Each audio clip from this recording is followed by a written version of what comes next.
Hi, welcome back guys. This is your friend, the Broccoli Fanfics. Back with amazing fanfiction. This is the series of What If Deku Had Rare Replicate Quirk. Now before starting, please give this video a like and subscribe to the channel if you want more videos like this. Now let's get into the fanfic. People are not born equal. That's the hard truth Izuku learned at the age of 4. In this world, most people are born with a quirk. And Izuku, well, he was 2, but it was what his quirk could do that was the reason that fateful day was the worst day of his life. Most kids are excited when their quirk manifests, and Izuku thought he would be too. That was until his quirk came. 3 people died that day. His father died that day. 12 people were injured that day. His best friend was injured that day. Izuku had a quirk the likes of which only existed in underground rumors and ghost stories. Midoriya age 5. From what we can tell, young man, your quirk makes a copy of the quirks of people you come within 5 meters of you for you to use at a later date. From what you've told us, it seems you gain any understanding the original quirk holder had of their quirk, as well as the name of the quirk and who it belonged to. It appears that you can only have 10 active quirks in your roster at one time however, which thankfully should help you to not become overwhelmed. As you are well aware, this quirk is extremely powerful, so we will be setting you up with a quirk counselor as soon as possible so you can get a good hold of your quirk. I have one in mind who is also a pro hero and teacher in training who I think would be perfect. Now, for the sake of the quirk registry, we will need a name for your quirk. Do you have a name you would like to suggest?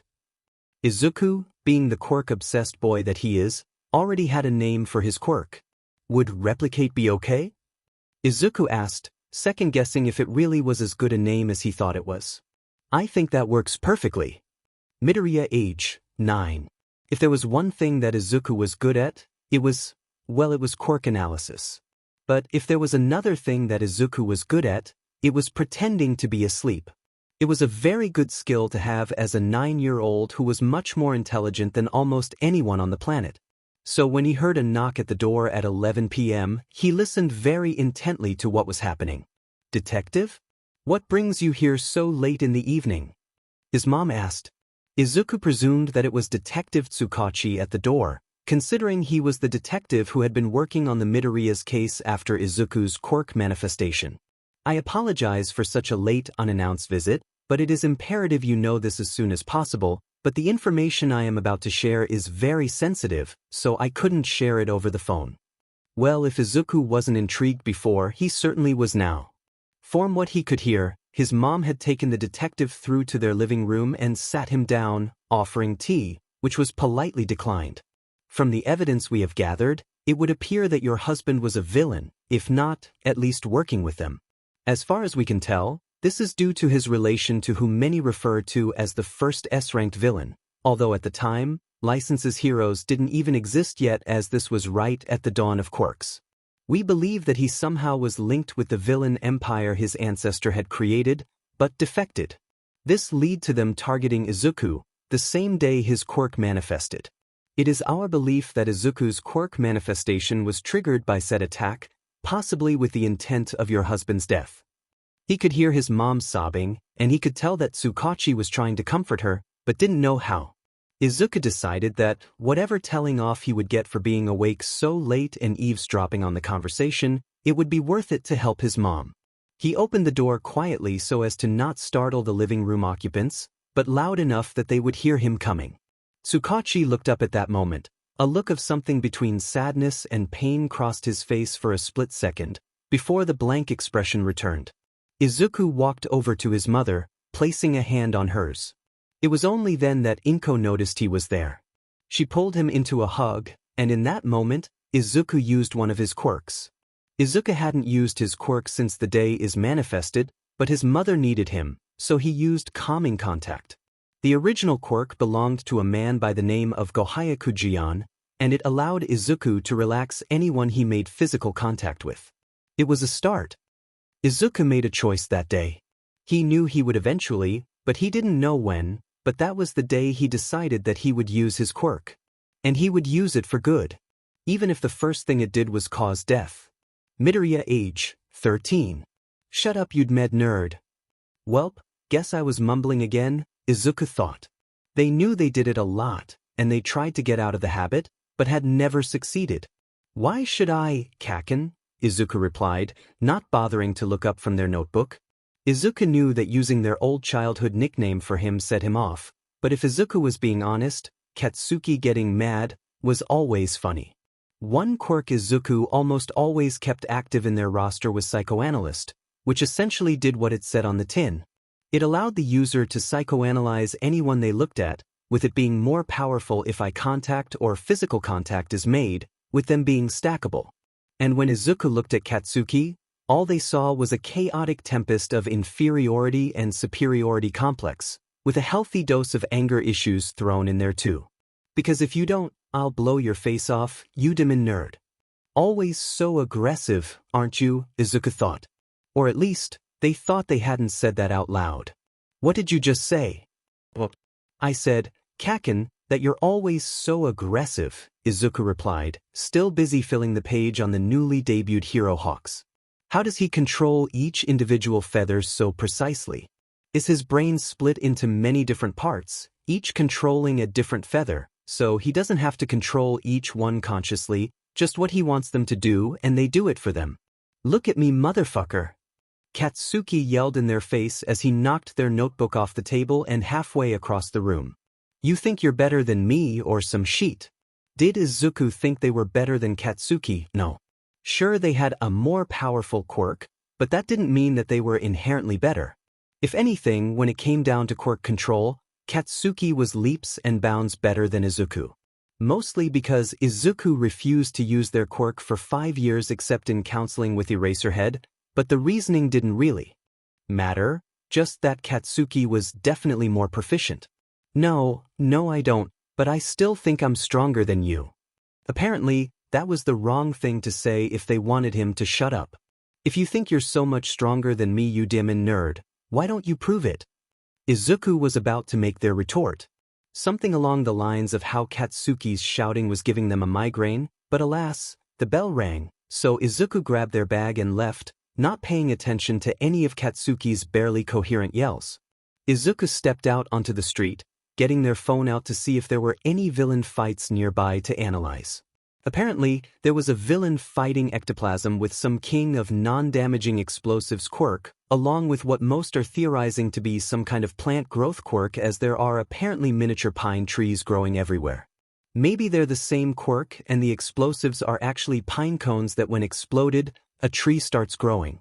Izuku was dragged out of their thoughts, literally, as they were pulled into an alleyway. Use what Eraser taught you, Izuku thought as they grabbed the hand on their shoulder, pulling forward with all of their body and flinging whoever had grabbed them over their head. On the ground in front of them lay Katsuki. What thief Katsuki? Is all Izuku could think to say. All they got in response was a growl and a hand pointed in their face, followed by a crackling sound.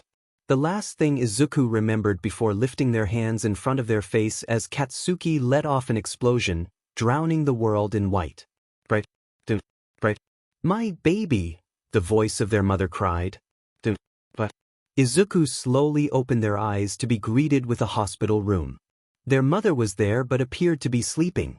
Sitting next to her in what definitely looked like the less comfy chair was Detective Tsukachi, who was awake, but not alert in any sense of the word. The most awake-looking person in the room, as shocking as that seems, was Eraserhead, who was standing in the corner looking at nothing in particular. Hey kid. Is all he managed to get in before whatever maternal instincts woke up Inko, who was immediately out of her chair smothering Izuku in a very tear-filled hug. Oh Izuku, oh my darling baby Izuku. Inko kept repeating, or something along those lines. She eventually let go of them, pulling her chair closer to the bed before sitting on it. What the heck happened, problem child? Eraser asked, looking at them with what looked like anger, but directed not at Izuku, but whoever he felt he had to kill deal with. Izuku remembered getting dragged into the alleyway, flipping over their assailant to find out it was Katsuki, and then, it was Bakugo. I apparently set him off in class enough for him to try instigating a fight after school. It was then that Izuku noticed something. They looked down at their right hand, to see half of it missing. DMN. was all Izuku managed, before being embraced by Inko once again, her repeatedly apologizing. Please can you let go, kinda hard to breath, Izuku said with a slight chuckle. Inko stopped her hug, resigning to her chair, but keeping a hold of Izuku's left hand. Izuku looked at their hand again. The 3 rightmost fingers, along with half of the rest of their hand was gone, leaving only the thumb and index finger. I look like I have the arm of some dinosaur or something, Izuku thought with an internal giggle. So, what happens now? Izuku asked no one in particular. Tsukachi spoke up. That depends on what you want to do, in terms of Bakugo. If you wanted to press charge dash. No, Izuku cut him off. What he needs is therapy, not a criminal record. Tsukachi looked in slight confusion. Izuku continued. Bakugo's been raised his whole life being told that he's the greatest person in the history of the world ever, by teachers and his parents alike, because of his quirk. His quirk is perfect for hero work, and his aptitude for it is unquestionable, but you can imagine how he would react when the one person is his life with a stronger quirk refuses to use it for 5 years, and then when they do, they have hundreds of quirks, including his. It's not his fault that he has this worldview, so no, I won't press charges. All I ask is that he gets the help he needs. Sometimes I forget that you're only 13 problem child. Izuku smiled at that, beaming once he notices the small grin on Eraser's face that he tried to hide behind his capture weapon. Remember, I do have 6, no, 7, I must have picked up another one whilst I was out. Intelligence-boosting quirks, putting my IQ solidly over 300, so it's to be expected. Izuku responded, a smug smile resting on their face. According to the clock on the side table and timekeeper, it was 5:30 a.m., well before visiting times, and yet, Izuku was disturbed by a knock at their door. Come in. The door opened slowly to reveal a short boy probably about the same age as Izuku. Their eyes a concentric blaze of oranges and yellows, with 2 twirling horns of the same color protruding from purple hair with an accent of green. Their skin gray, almost silver. I really thought my quirk was messing with me, but no. How do you have so many quirks?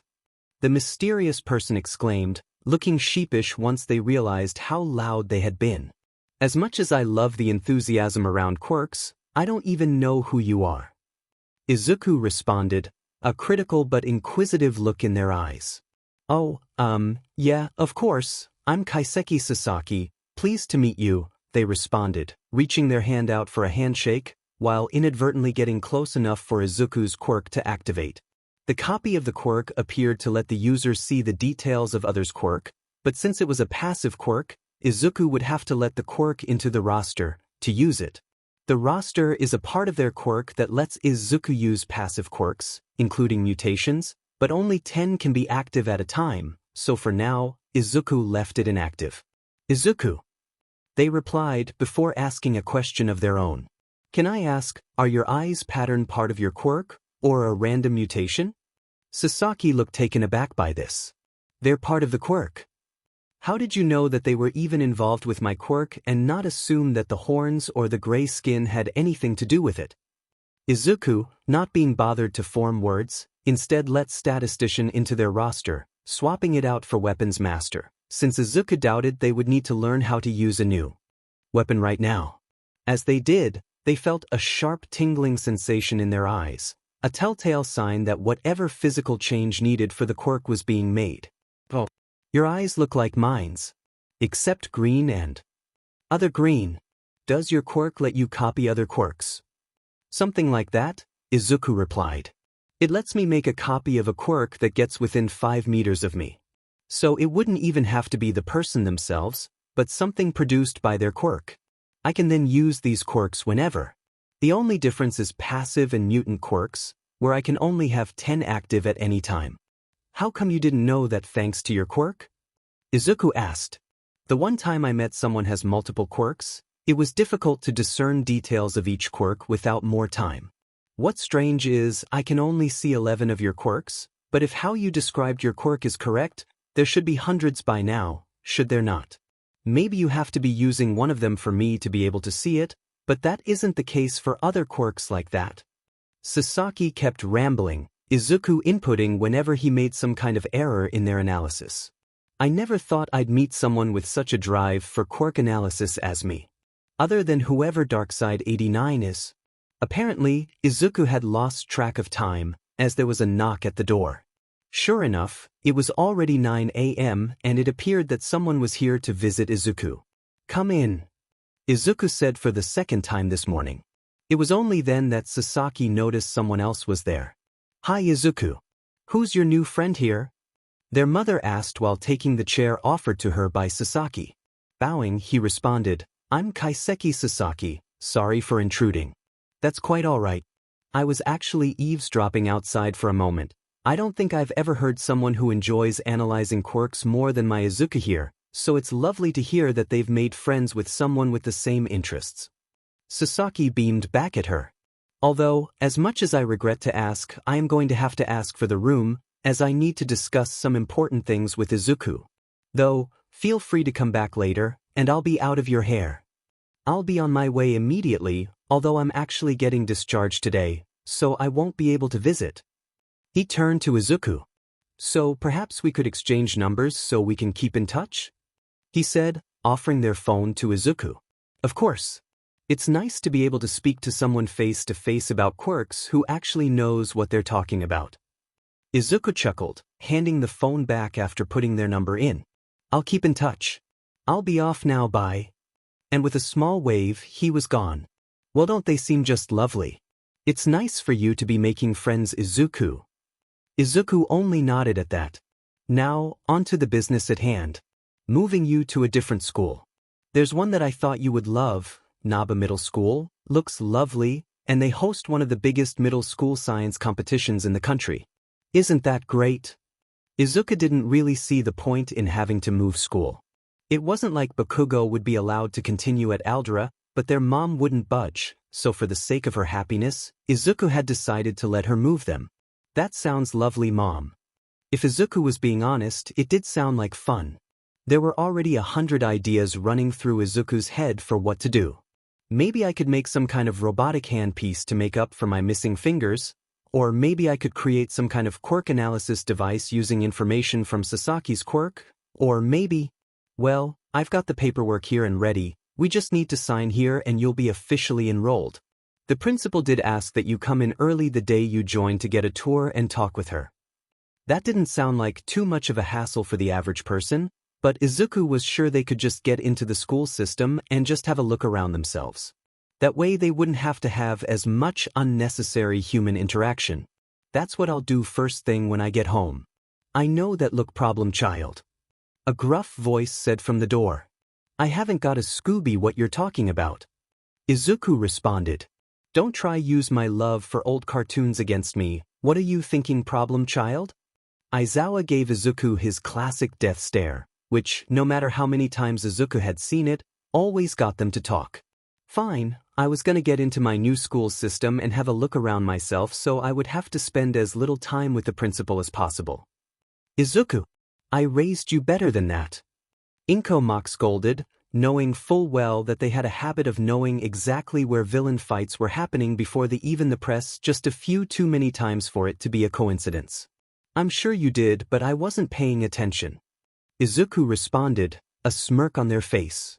A muffled snort could be heard from the direction of the door. "Izuku honey, have you got everything you need?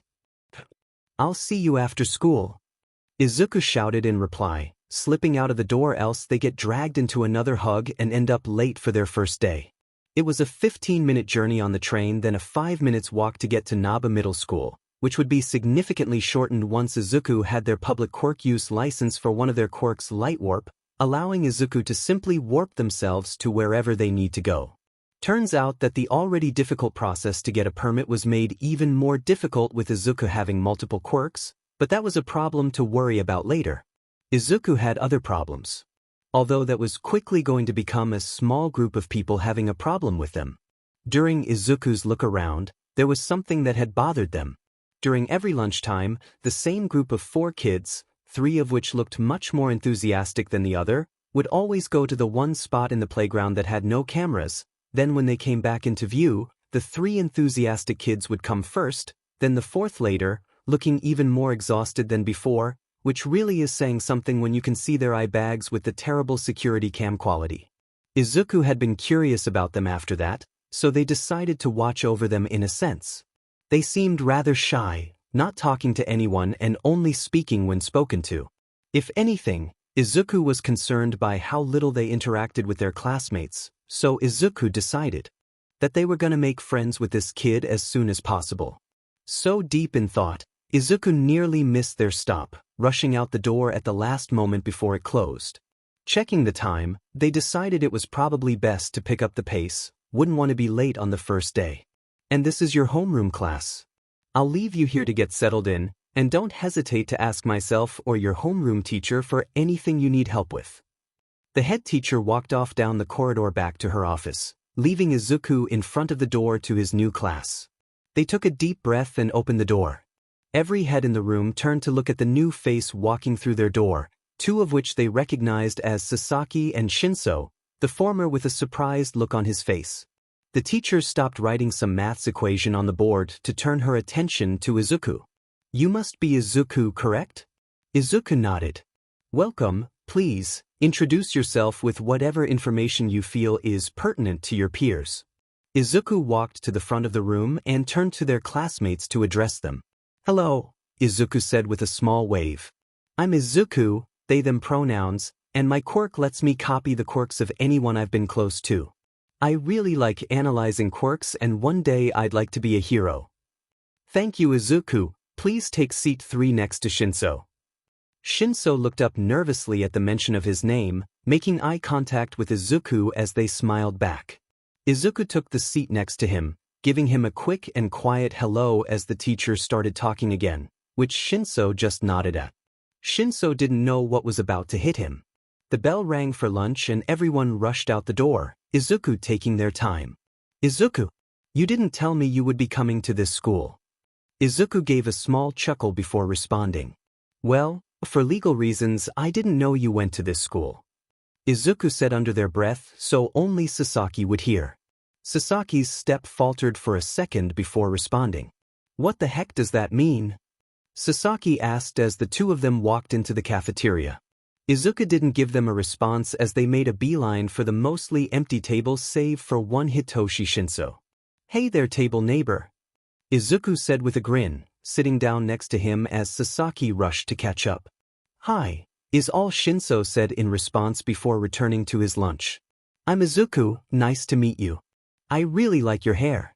Do you have some kind of mental quirk? Shinszo seemed slightly taken aback by this. Howdy dash. Shinszo cut themselves off, looking almost ashamed of himself before turning his attention back to his food again. How did I know? Izuku continued for him. There's a high correlation between purple eyes and hair and mental quirks.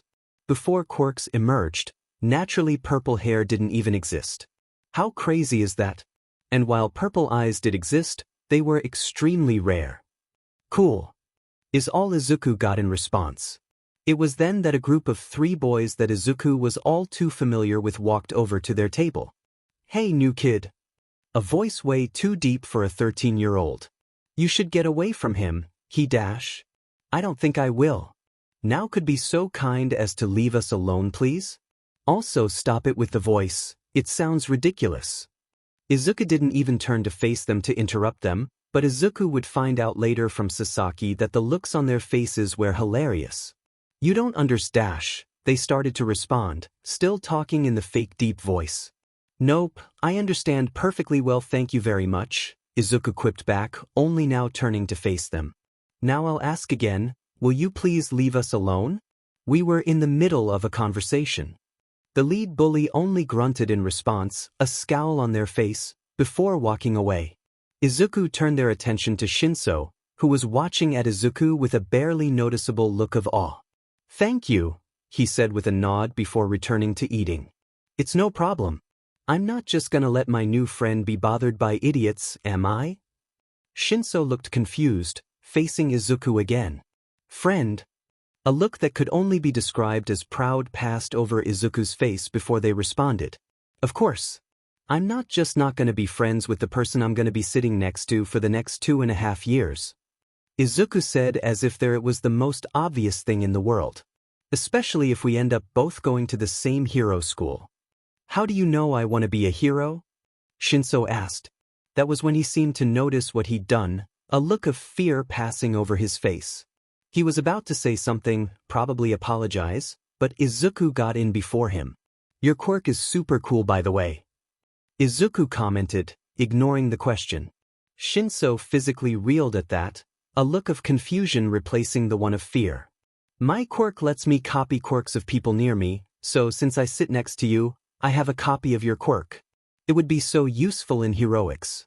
You could de-escalate hostage situations immediately. If you got good enough at getting reactions of people, you could stop villains without even needing to fight them. But Shinszo started to reply, before being cut off by the bell.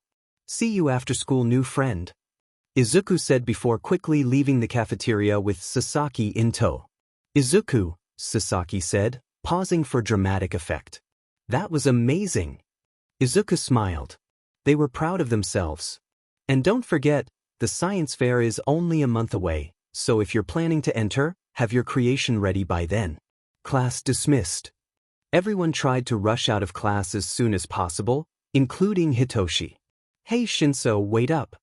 Izuku said. Hitoshi was conflicted, but decided to wait for Izuku, who was busy putting away their many notebooks. What does one person need with so many notebooks?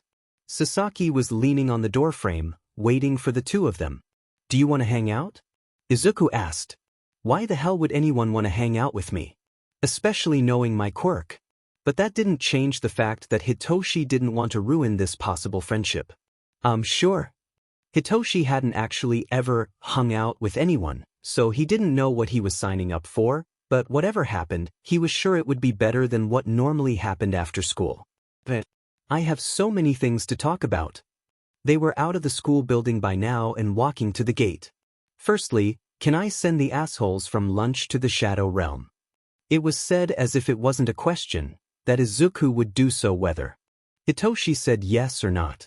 Sasaki burst into laughter at the proclamation, Izuku joining not much later, though mostly due to the confused look Hitoshi must have on his face. Why are you defending me from them? You've known me for all of 6 hours, yet you're showing me more kindness than any other person in my life. It was subtle, most people wouldn't have noticed, but a look of sadness flashed across Izuku's face at the statement before returning to the happy-go-lucky grin. 'Cause you're nice and they're assholes. Pretty simple really. But you just met me. How would you know if I'm nice or not? Listen.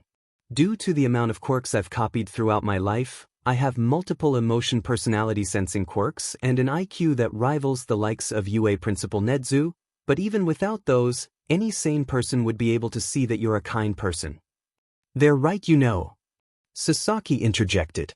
I always felt bad for never saying anything before, but I just couldn't bring myself to talk to you, 'cause I've had experiences with bullying before and I knew that talking to you would put me on the bully's radar, but that doesn't change the fact that I can see that you're a kind person. Hitoshi was starting to get worried at his own vision going blurry, before Izuku handed him a tissue. I thank you, was all Hitoshi could manage between sniffs. All of a sudden there were arms thrown around him and Hitoshi froze, not knowing what to do. Izuku let go quickly. Oh, sorry. I should have asked before doing that. No, it's fine, I just wasn't expecting it is all. Okay. Do you want me to ask in future? Yeah, that would be nice. Got it. Can I hug you now? Hitoshi nodded and Izuku smiled before hugging him again. This time, Hitoshi hugged back, a warm feeling in his chest. They stood like that for a couple seconds before Sasaki interrupted. I suggest we all go get ice cream. Midoriya let go and turned to Sasaki. Genius.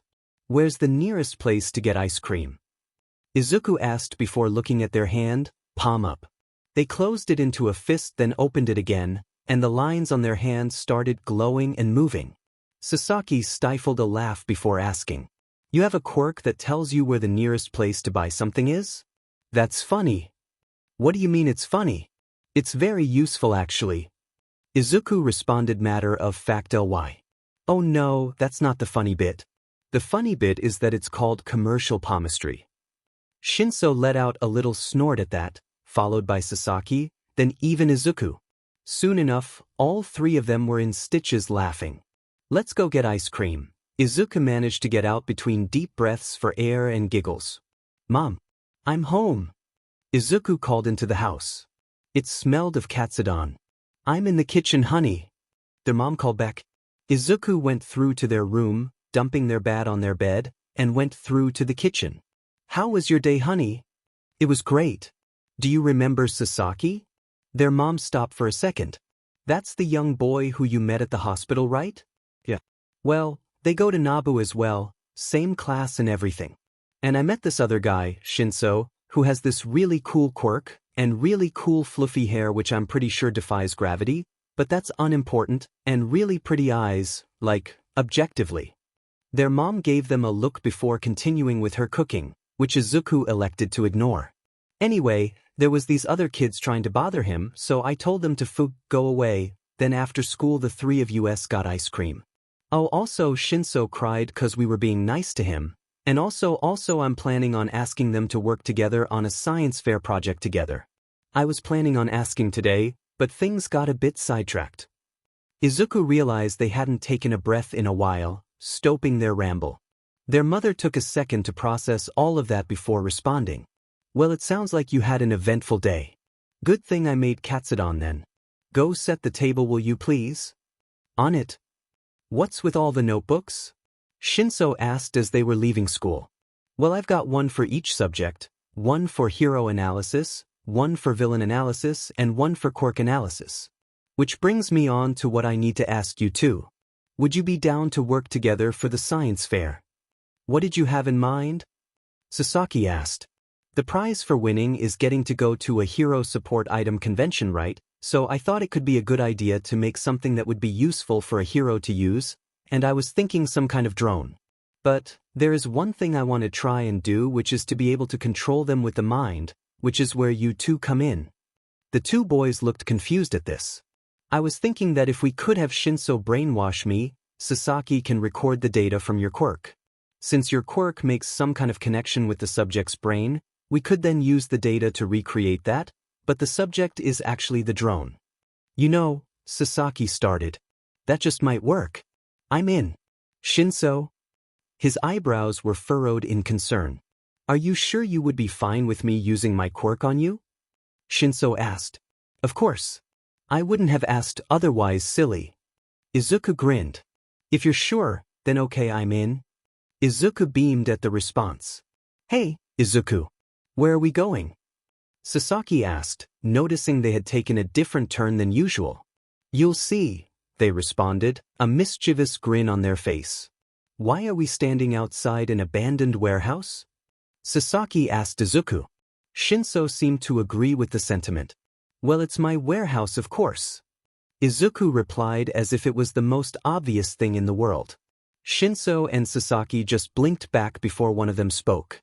How and why do you and 13-year-old own a warehouse? Shinszo asked. Well, when I say it's mine, I more mean the police were given an anonymous tip to a group of villains who were working out of it, and once it became not a crime scene, the landlord happened to lose the paperwork to it before being arrested after the police were once again anonymously tipped of to someone committing tax fraud, Izuku stated, Cheshire grin on their face. And the power, water, etc. was never shut off. Izuku didn't give their friends time to retort before going inside, leaving the two boys looking mildly concerned before hesitantly following their maniac of a friend inside. The door opened into an open space filled with various exercise machines, a sparring mat in the middle and two doors on one side of the room, with another lone door on the other. And how in hell do you have all of this stuff? Sasaki asked, incredulous. Well, a lot of it is actually old UA training equipment that was just dumped after breaking down that I've fixed up, and some of it was made from scratch. Izuku had already moved to one of the two doors on the south side of the building, reaching in and switching the lights on, revealing a collection of ropes, bars, and platforms suspended from the ceiling. This is where I train, make contraptions, and starting today, conduct quirk analysis. The two boys looked at Izuku as if in awe. This is probably the coolest thing I've ever seen. Sasaki exclaimed. Agreed, Shinszo said, eyes still practically glistening with excitement. Let's get started, shall we? With a nod from Izuku's companions, they got to work. Izuku was sat at their desk in one of the south side rooms, practically glaring at the data collected with Sasaki's quirk. They'd been poring over the data for days now, and nothing wanted to work. There was just too many variables, and brute forcing it would take too long, possibly theoretically forever. God, why can't I do this? Izuku yelled to the empty room. It's like I need another frame of reference. And that's when it hit them. They leapt up from their chair, tripping over their own feet before running through to the main room to find Sasaki and Shinszo playing what looked like improvised volleyball. I've got it. Shinszo, I need to brainwash you. The ball that had been in the air hit Sasaki in the face due to Izuku's interruption, but they took no notice of it. What? Why? Because, with only one reference frame, the only way to generalize it is to brute force it and get lucky, but with two reference frames, which is to say, two brainwashers with different neurological makeups, it should be more easily generalizable. You could practically hear the cogs turning in Sasaki's head, while Shinszo just accepted that they wouldn't understand Izuku's machinations and just shrugged in response. Sure, if it will help. Awesome. Sasaki, you ready? Sasaki was snapped out of their thoughts before quickly nodding. Okay, Shinszo, you ready? Go FO dash. Shinso's eyes went dull as the quirk took control. Okay, let's do this. Blink 3 times. There wasn't any delay before Shinszo completed the command. Good. Next say the word, Phil. Hello, Shinso's voice said. And finally, say the name of your favorite color. Green. Huh, really thought it would be purple. Izuku muttered to themselves before releasing Shinszo from their control. Izuku turned to address Sasaki. You got everything? Yup. Sasaki responded, scribbling notes on their tablet. Izuku turned back to Shinszo.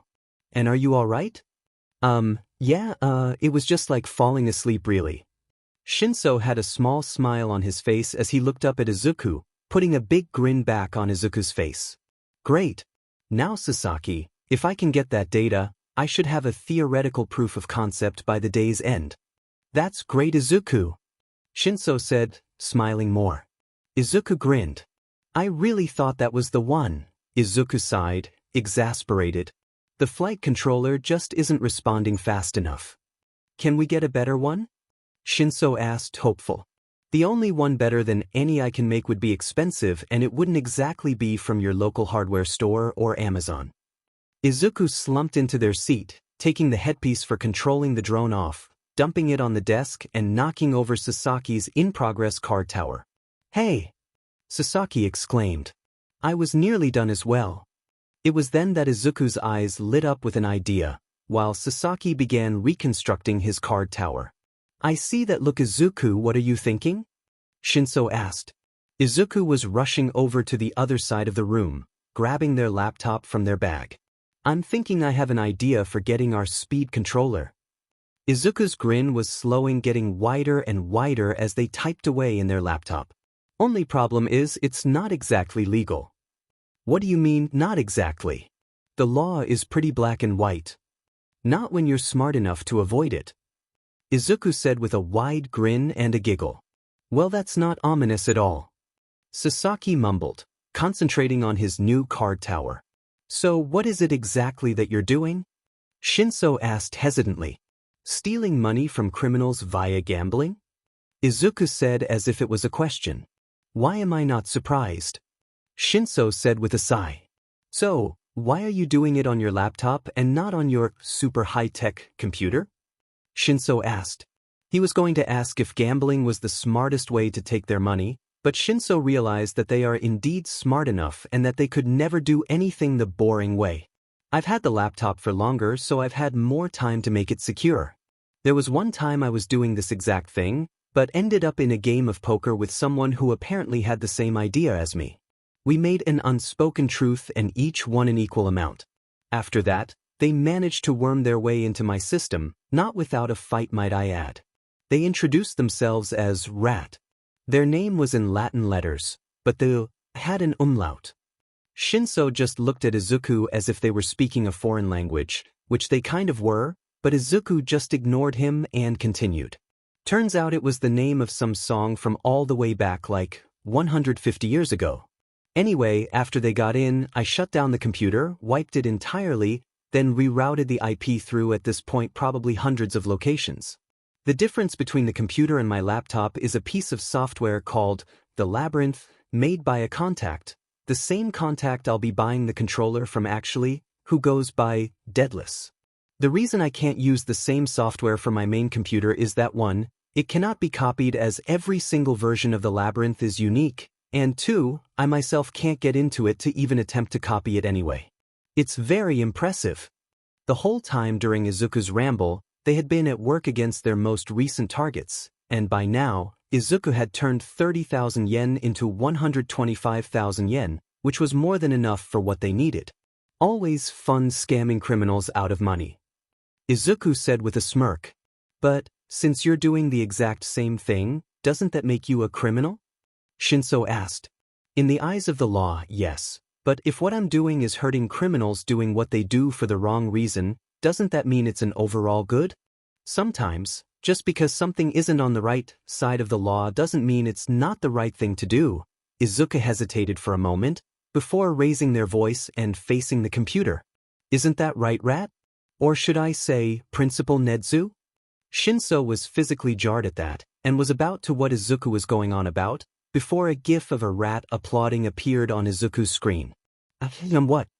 Shinszo asked, incredulous. It was then that Izuku burst out laughing. I knew it. Izuku exclaimed with a laugh. I knew there was something up with my computer, that you still had your paws in it. It didn't take long to figure out that rat was you, Principal.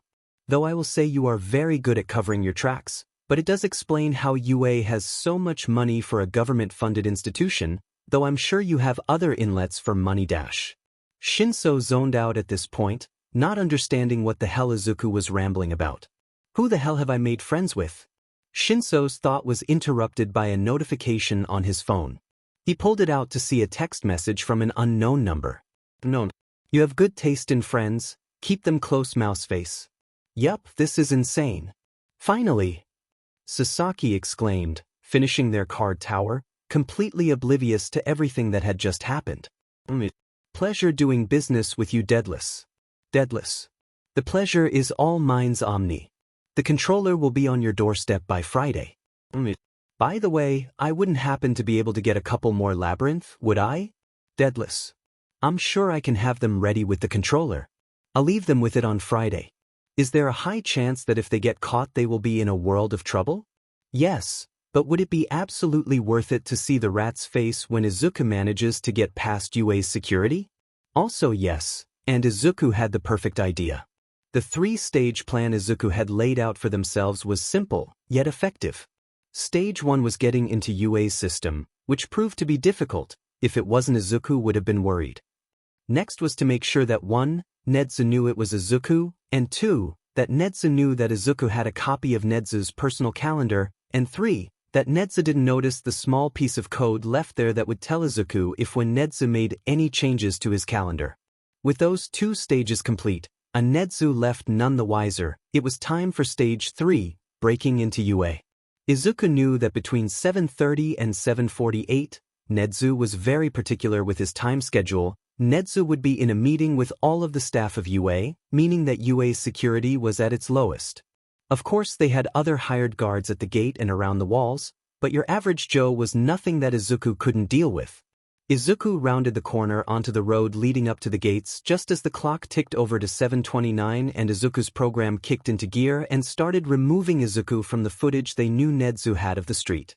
Now the great thing about average people is that they have routines. That included the security guards, and it just so happened that the security guard at the gate on Thursdays happens to have a habit of getting coffee at 7:30, taking her about 2 minutes to make, which is the perfect amount of time for Izuku to get past.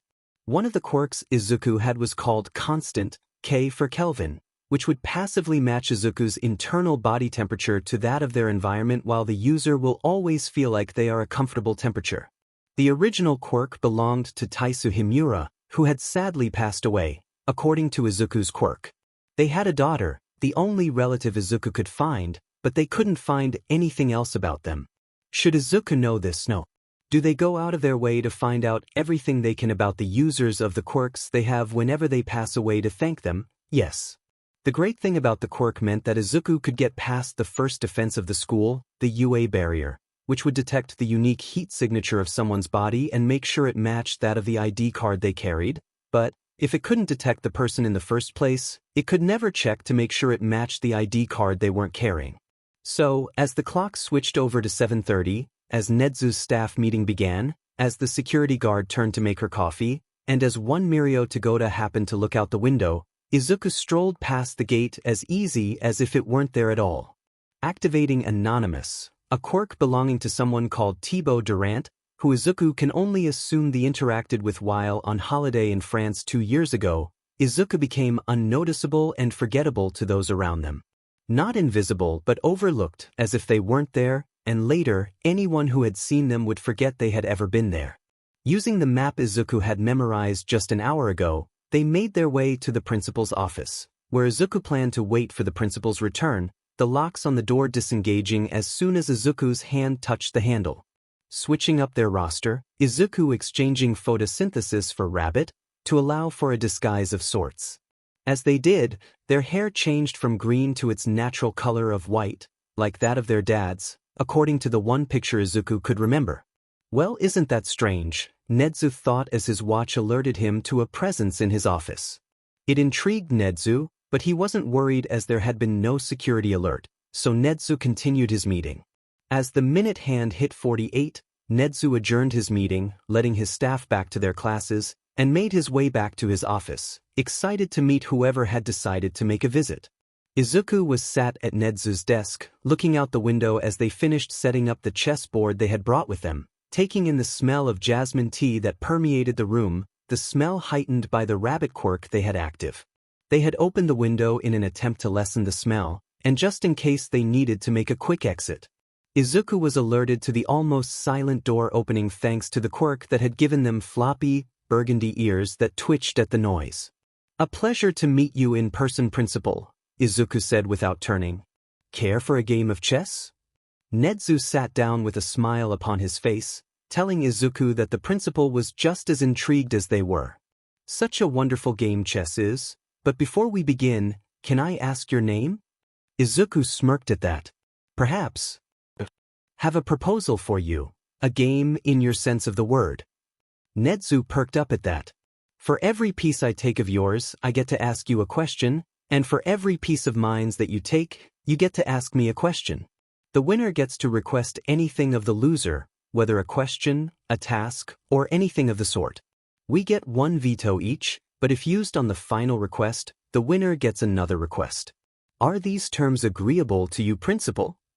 "As long as the final request cannot include something immoral, then I believe so. Will you play black or white?" "I'll play black." And so the game begins. Black pawn takes white pawn. "How does UA have so much money?" "I have many sources of income, such as stock trading, that invest in the school." Black pawn takes white pawn. "Why do you confuse people so much about what animal you are when you're clearly just an abnormally large stoat?" Nedu almost spat out his tea at the bluntness of the child's accusation, before the smile returned. "Because I dislike humans and confusing them is fun." Black bishop takes white queen. "Why do you dislike humans so much?" "Because they conducted harmful experiments on me as a result of me having a quirk." A look of sadness flashed across Izuku's face at that answer before continuing their game. White knight takes black pawn. "What is your name, including any aliases you may be known as?" "Midoriya Izuku, Omni, Small Might 42, Akatani, Nyx, Viridian, Sharon, possibly more that I've forgotten." Black queen takes white knight. "Did you already know who I was before asking?" "I had my suspicions, but I wasn't aware that so many of those names were the same person." Black queen takes white rook. "What is UIQ?" 285. "Ha, I am smarter than Nedu," Izuku said under their breath, knowing Nedu could hear, which seemed to ruffle his fur a bit. Black queen takes white bishop. "If you hate humans so much, why are you the principal of a school for human children?"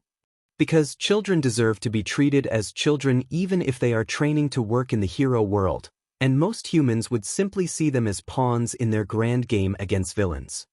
Black Queen takes white pawn. What are your thoughts on the idea that we live in a simulation?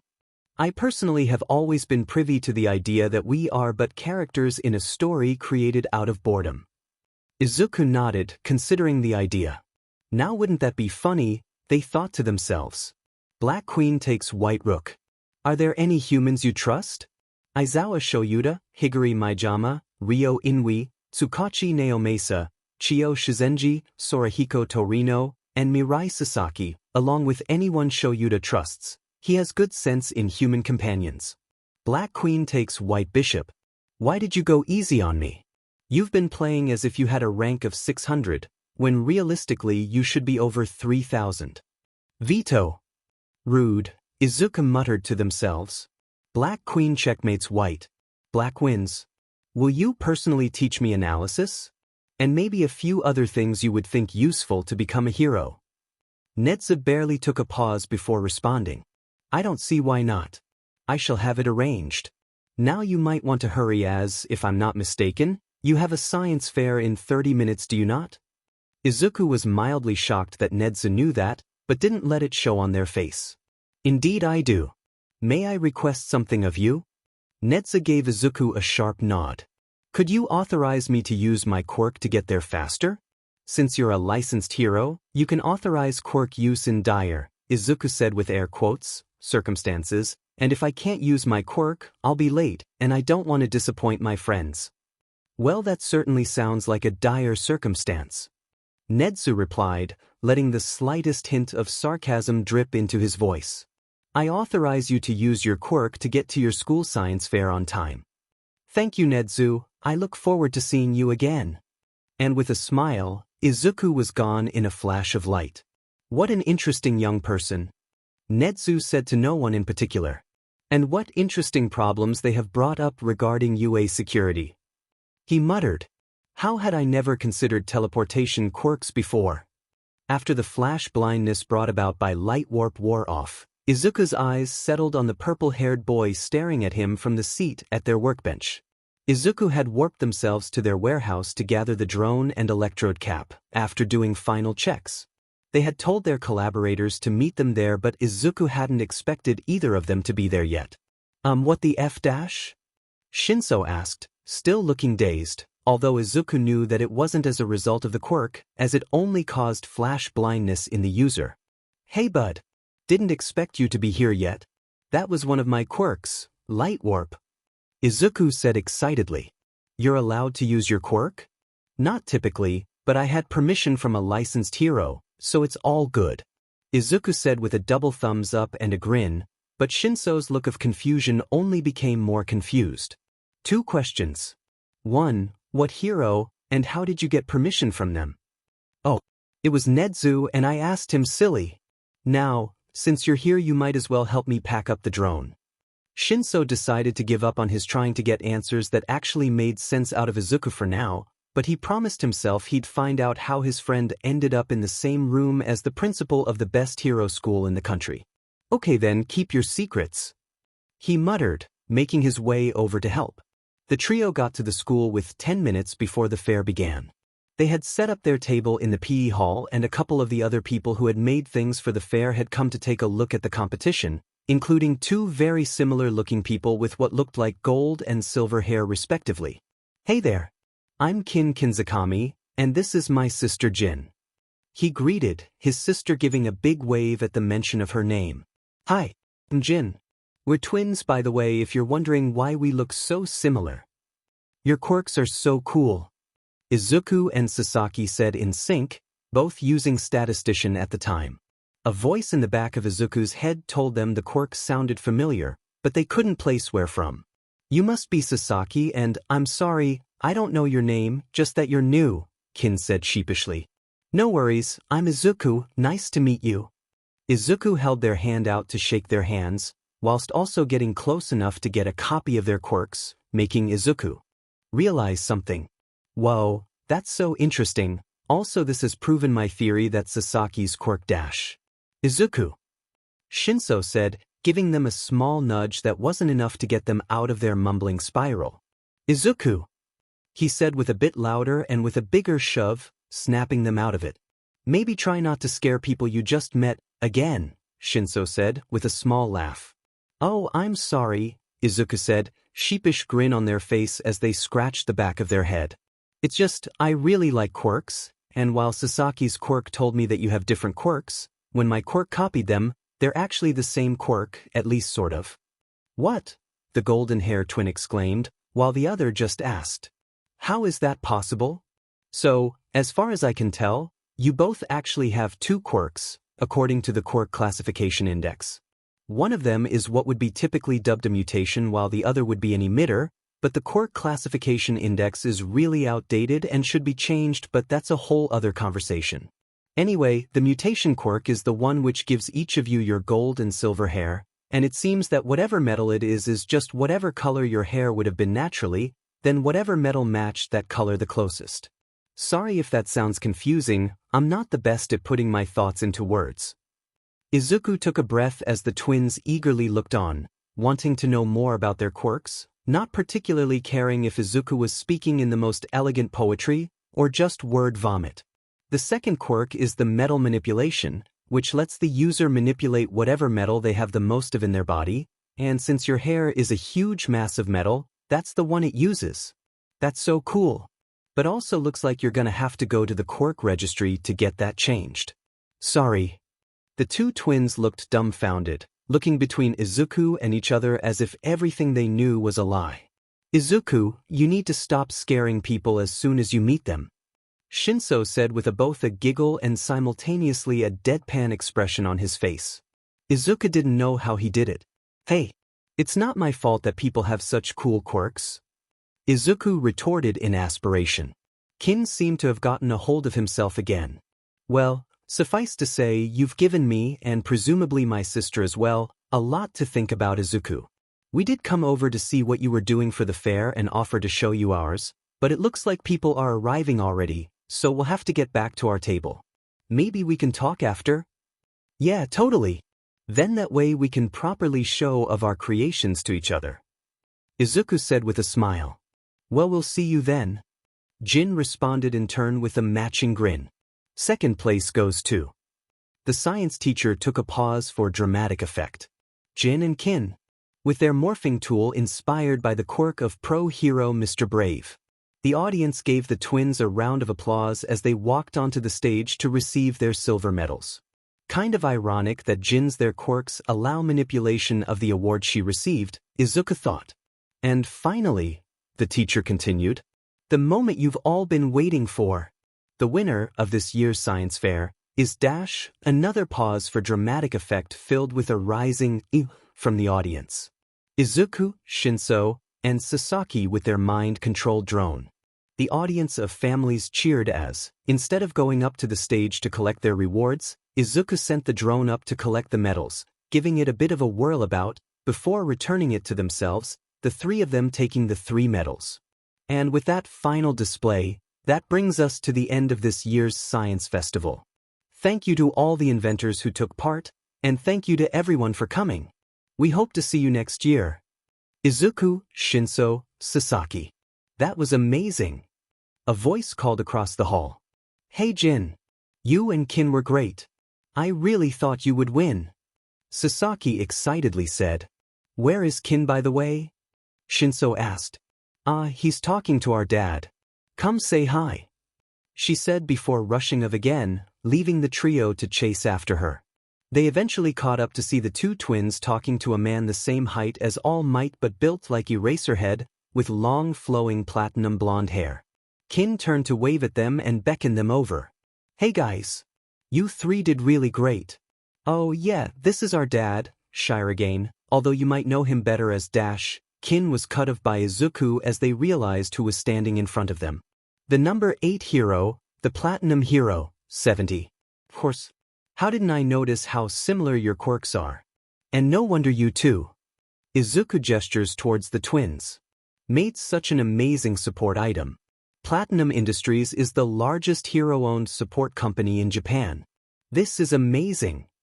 The last sentence said in stage whisper. Izuku took a moment to take a breath and was about to start a tirade of questions, before being interrupted by Shinszo. "It is a pleasure to meet you, sir," Shinszo said with a small bow. "I apologize for my friend. They can get a bit excitable when it comes to quirks and heroes." "Ah, no worries. It's always good to have something you can put your heart and soul into, and if that is quirks and heroes, so be it. Now, you three are the team that won the competition, are you not?" After receiving a nod from the trio, he continued. "Well, I would like to congratulate you. Your invention could be very useful for rescue and support heroes, possibly even for recon if it could be made quieter.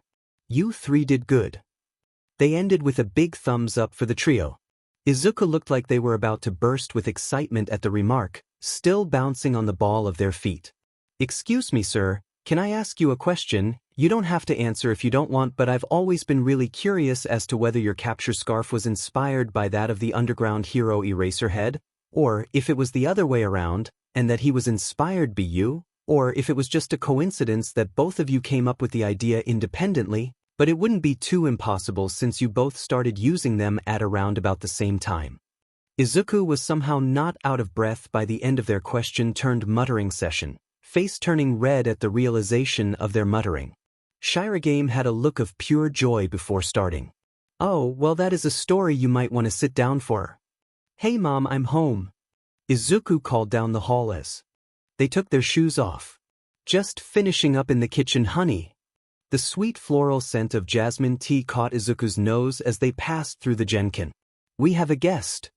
Just as she said that, Izuku turned to their left to see a 2-foot-something stoat, a small cup of tea in his paws, sitting on their couch, paperwork in a neat pile on the table. "Hello Izuku, wonderful to see you again. Come on. We have many things to discuss." Nezu's enthusiasm was great, but also slightly terrifying as he slowly started to look more and more predatory. This was going to be a long evening. Izuku collapsed onto their bed, exhausted by their break-in at UA, the science fair, and Nezu's impromptu visit to their home household. At least they knew how their personal lessons with Nezu would go now. They would go to UA every Monday and Wednesday after school for 3 hours, 5 hours on Friday. They would be going over Quirk Analysis, Hero Analysis, Villain Analysis, Psychological Analysis, and a bunch of computer stuff including hacking. Their mother was surprisingly unfazed by all of what happened, especially considering that Nezu had indeed told their mother that they had broken into one of the most secure places in the country, only behind Tartarus and some other government installations. With dealing with Nezu out of the way, Izuku had some rest and meditation to do. After all, they had a support convention this weekend. Izuku was roused from their meditation by a notification from their laptop. They had set it so that only important notifications, which is to say only notifications for the underground network, the series of servers, channels, and pages used by heroes, vigilantes, and even some villains, to trade information and resources in some slightly less than legal ways, and where Izuku had found themselves spending a lot of their free time. One server they had managed to gain entry to just a few days ago was Regno Corvus, a server which could only be accessed by geniuses among geniuses. 1 week earlier, those quirks were amazing, Izuku thought to themselves. Twin quirks should really have more research done into them. One can accelerate time and one can rewind time. There are so many applications. A shame they were villains. Izuku snapped back to reality, turning onto the street their warehouse was on, noticing something out of place. Izuku approached the warehouse with caution, noticing a black box in front of the door. As they got closer to the box, they relaxed, noticing the pink crescent moon logo on the top, Deadless. Sure enough, it was Friday, the day Deadless had said they would drop the controller and labyrinths off. Picking up the box, they went inside. Once sat at their work table, Izuku opened the box, revealing the controller, 3 microSD, and an envelope.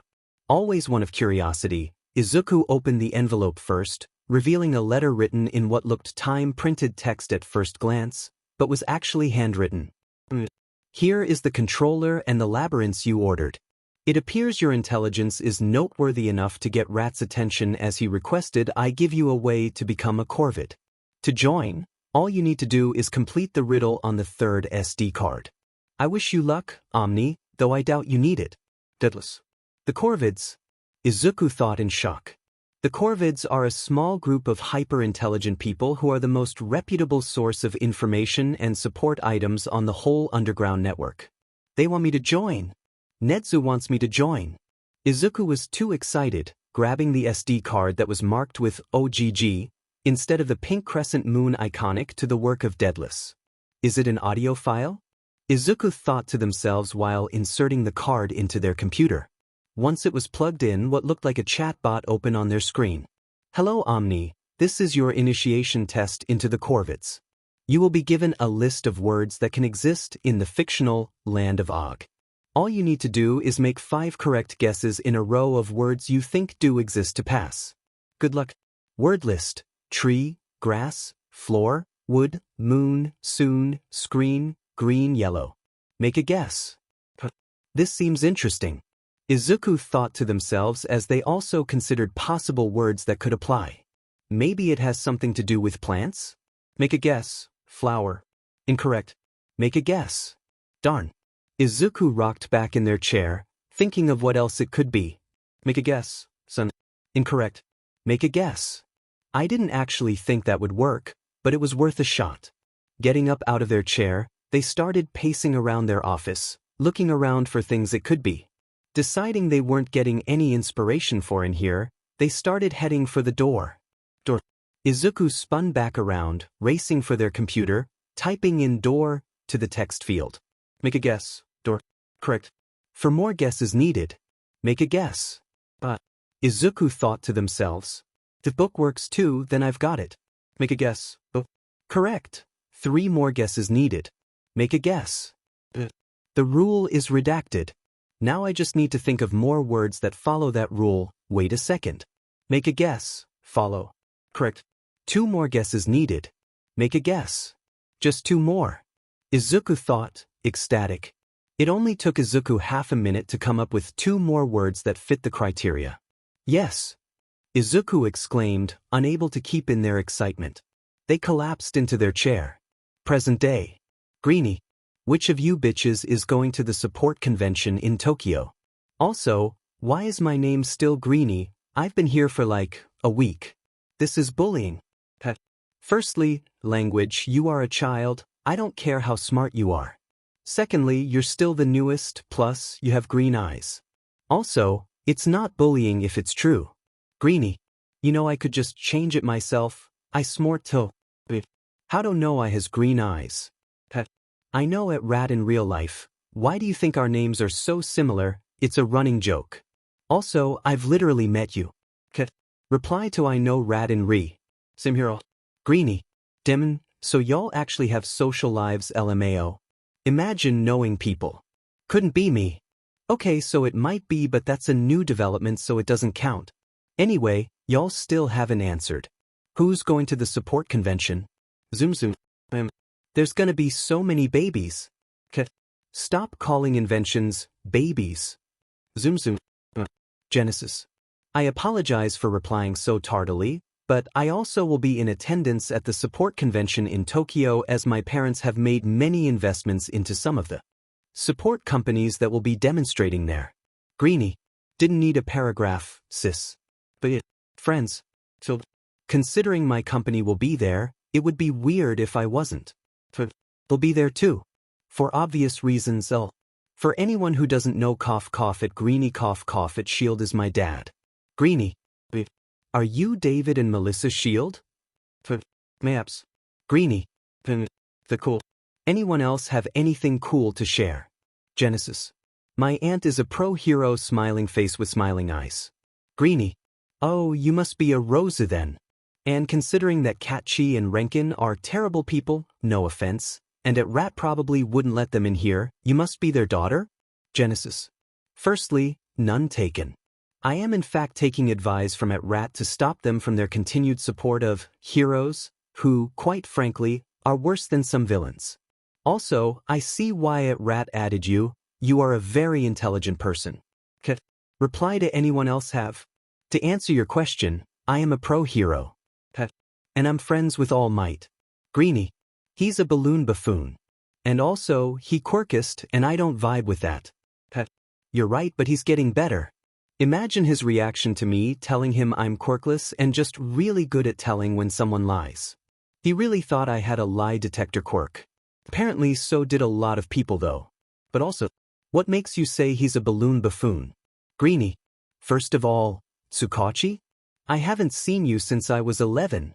I'd love to share, but might, I'm a comedy genius, not be the smartest thing to do. Don't worry, everyone in this chat is aware of his balloon-like situation. He may or may not have walked past my webcam while we were on a group call for game night. Greenie. Well then, hypothetically, if the reason I know about small might is mildly illegal, but not causing any harm to anyone, would I get in trouble? Asking for a friend. For legal reasons as a detective, I have to say yes, but I doubt it Rat would let me. He likes you too much. Greenie. Go off, Mr. Weasel Man. What a world we live in, where a high school principal has their hands paws? In the national police system. Anyway, here is video. Video from security camera of All Might deflating after rushing into an alley. Really, he should be more careful about where he deflates. You right. But also, can I send this to him? Greenie. Do it, please. And screenshot what he says. At Greenie, did you call Nedu Mr. Weasel Man? Greenie. Izuku stepped off the train and into the station, looking to see if any of their friends had already arrived. They couldn't see Shinszo or Sasaki, but they could see the distinct pink dreadlocks they had been told to look out for. As Izuku approached her, they noticed they were fervently talking about some new invention with a girl who stood almost a whole head over them, their high ponytail only making them appear taller. She seemed familiar, so it only took a couple seconds to figure out it was Genesis, whom Izuku had been told was Yaoyorozu Momo. Hey guys! Izuku called as they got closer. The two girls turned to face the source of the call. You must be Izuku. It is wonderful to meet in person, Yaoyorozu said in greeting, with a polite bow of her head. Hatsum on the other hand. Greenie. Or Aizu whatever. I have so many ideas for babies and you two would be perfect. Izuku made a quick glance over to Yaoyorozu, who just had a sympathetic look on her face. Well, that's not worrying at all. Your quirks would be a perfect combination. You can help me come up with ideas and design them, and Genesis can make all the parts. Hatsum continued on her very loud tirade, gaining stares from the other people in the station, especially whenever she said something along the lines of wanting to make a baby with the two of them. Izuku had become acutely aware of the fact that the other passengers in the station were starting to give the trio weird looks, which was understandable. Hatsum had a talent for drawing attention while not caring for it, but Izuku's social anxiety was very aware of it and was not having a good time. Lucky for them, Yaoyorozu seemed to notice Izuku's discomfort, as she suggested that they go wait for the others outside. Are you feeling all right, Izuku? You seemed uncomfortable with everyone looking our way. Izuku nodded, their head twitching a bit as they did. They went to speak, but no words would come out. This seemed to draw Hatsum's attention away from their phone, where they appeared to be ordering some mechanical part for a new invention Izuku and Yaoyorozu could only guess at. If you know how and would feel more comfy, you can sign, and I can interpret for you? She said, an understanding look in her eye. That would be really helpful, thank you. Izuku signed, very glad they had picked up linguist from Burakesaki in kindergarten. They were also glad that they had completed their prosthetic using the same mind control tech they had created for the drone in the science fair to control it, because, as it turns out, sign language is kinda difficult to interpret with half a hand missing.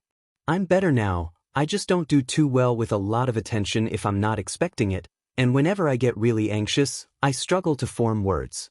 Izuku signed, with Hatsum translating for Yaoyorozu's benefit. Yaoyorozu responded with an understanding look. That is perfectly understandable. Is there anything I could do or perhaps make for you to help you feel better? Izuku lit up a bit from the pure kindness Yaoyorozu was displaying. Well, quirk analysis usually relaxes me, so would it be okay for me to analyze your quirk? It should hopefully be useful for you as well as me now that I have a copy of your quirk. Yaoyorozu's eyebrows furrowed in confusion when Izuku mentioned the copy. Can I ask what you mean by copy? It was only then that Izuku realized something. Have I not told you about my quirk? Izuku signed while starting to mouth the words they were signing, Hatsum still translating. Where were friends like these my whole life? Izuku thought to themselves. Izuku paused to think for a second after Yaoyorozu shook her head. Of course, you weren't online when I gave my introduction, so you must have missed it. Well, anyway, my quirk lets me copy any quirk that comes within 5 meters of me, which I can use at will. There are some more specifics to it, but I won't get into those now. Hatsum gave Izuku an almost congratulatory look when he started to talk again, then quickly signing a thank you to Hatsum for translating. Well, that is certainly a very interesting quirk, Yaoyorozu responded. Izuku grinned bashfully at the compliment. Well, if you would like to analyze my quirk, be my guest. What do you want to know? Izuku drew in a long breath. They were gonna need it. Can you only create solids or other states of matter too? If you can make gases, could you make the same or similar gas to your ants? Can you create matter in a different state of matter than it would be naturally at the current surrounding temperature? Can you create living things? Can you make something that is typically very hard to create through typical means, like bromochlorofluoroiodomethane? And finally, how detailed does your understanding of the thing you're creating have to be? And inhale, before, sorry for the ramble. It's no problem, you pose some very interesting questions. Yaoyorozu started, watching Izuku produce a notebook from somewhere, with a title on the front, Quirk Analysis for the future number 25. Yaoyorozu didn't seem to care as she continued where she left off. I can make liquids and gases, including halothane, but I've never attempted to make my ants gas specifically. As far as I'm aware, any matter I create would be at the same temperature as my internal body temperature, so if I created gallium or something with a similar boiling point, I would end up creating it as a liquid, even if it would be solid at room temperature. I cannot create something that is alive, but I could create something structurally identical to a living thing, but since my creation only extends to atomic structure, other things needed for something to be alive like the electricity in nerves wouldn't be possible, so I would be creating a living thing, except it would be as if it had just died. I can create any matter as long as I know the atomic structure of it, so I could make something that would typically be difficult to in a lab, but still hypothetically possible to exist, and it would be no more trouble than anything else. I believe I also answered your final question in the process of answering the others. Izuku took a couple more seconds finishing their notes before pausing, chewing on the end of their pen in concentration. I have a couple of electricity creation and manipulation quirks, so I could probably create a living you-know-what. No, bad idea. No one should have the powers to create life, especially a 13-year-old, no matter how smart I am. Thank you so much. You really saved a lot of time with testing the quirk myself. I've currently got a backlog of around about 2,000 quirks that still need testing, so that's really quite useful. Only 2,000? Hatsum asked, not sounding particularly surprised. Just thinking it through in my head, you must have, what, around 170,000 quirks at this point?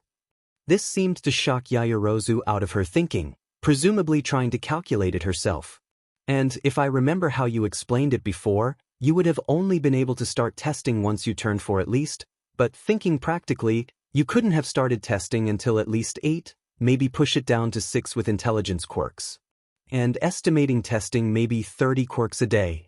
If you got that insomnia quirk early enough to where you didn't need to sleep, you could probably have tested around about 85,835 quirks, which rounding to 100,000 would give you the benefit of the doubt.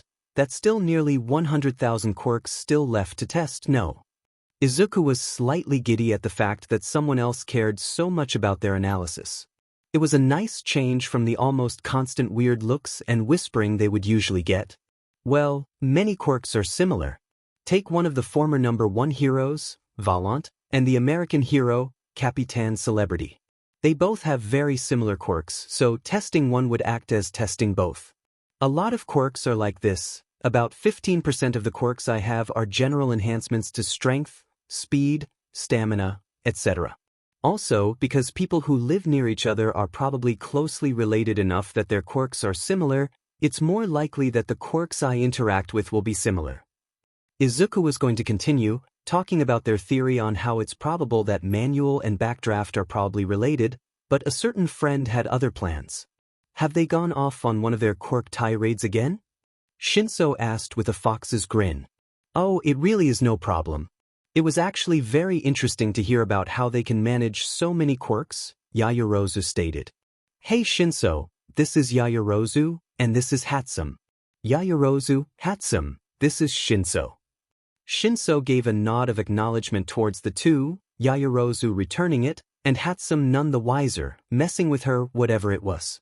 Please call me Yamamo, it's much less of a mouthful. Thank you so much, Izuku said in exasperation, confusing their friends slightly. You've made the writer's life so much easier. Do you know how difficult it is typing out Yaoyorozu so many times? This just went to confused Yamamo more, but Shinszo seemed to catch on. Don't ask. They've brought this up since they began their lessons with Nedu, and no matter how much they explain it, it doesn't make sense. That seemed to satisfy Yamamo for now. Hey, Shinszo, do you know where Sasaki is? Izuku asked, noting the short boy's absence. Oh yeah, they told me they were supposed to be coming with their uncle, but had to call off because they had to deal with an intern or something, so Sasaki's gonna be arriving later. Okay then. Well, if we're not waiting for anyone else, I guess we should get going, Izuku chirped.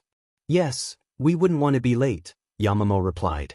Shinszo, Izuku, Hatsum, and Yamamo made their way from the train station to the convention hall, arriving a couple minutes before the doors opened to the public. Call me Mei. Hatsum suddenly exclaimed out of nowhere, jarring Shinszo and Yamamo. Izuku simply stifled a giggle before whispering something under their breath that sounded like aware, but Shinszo couldn't be sure.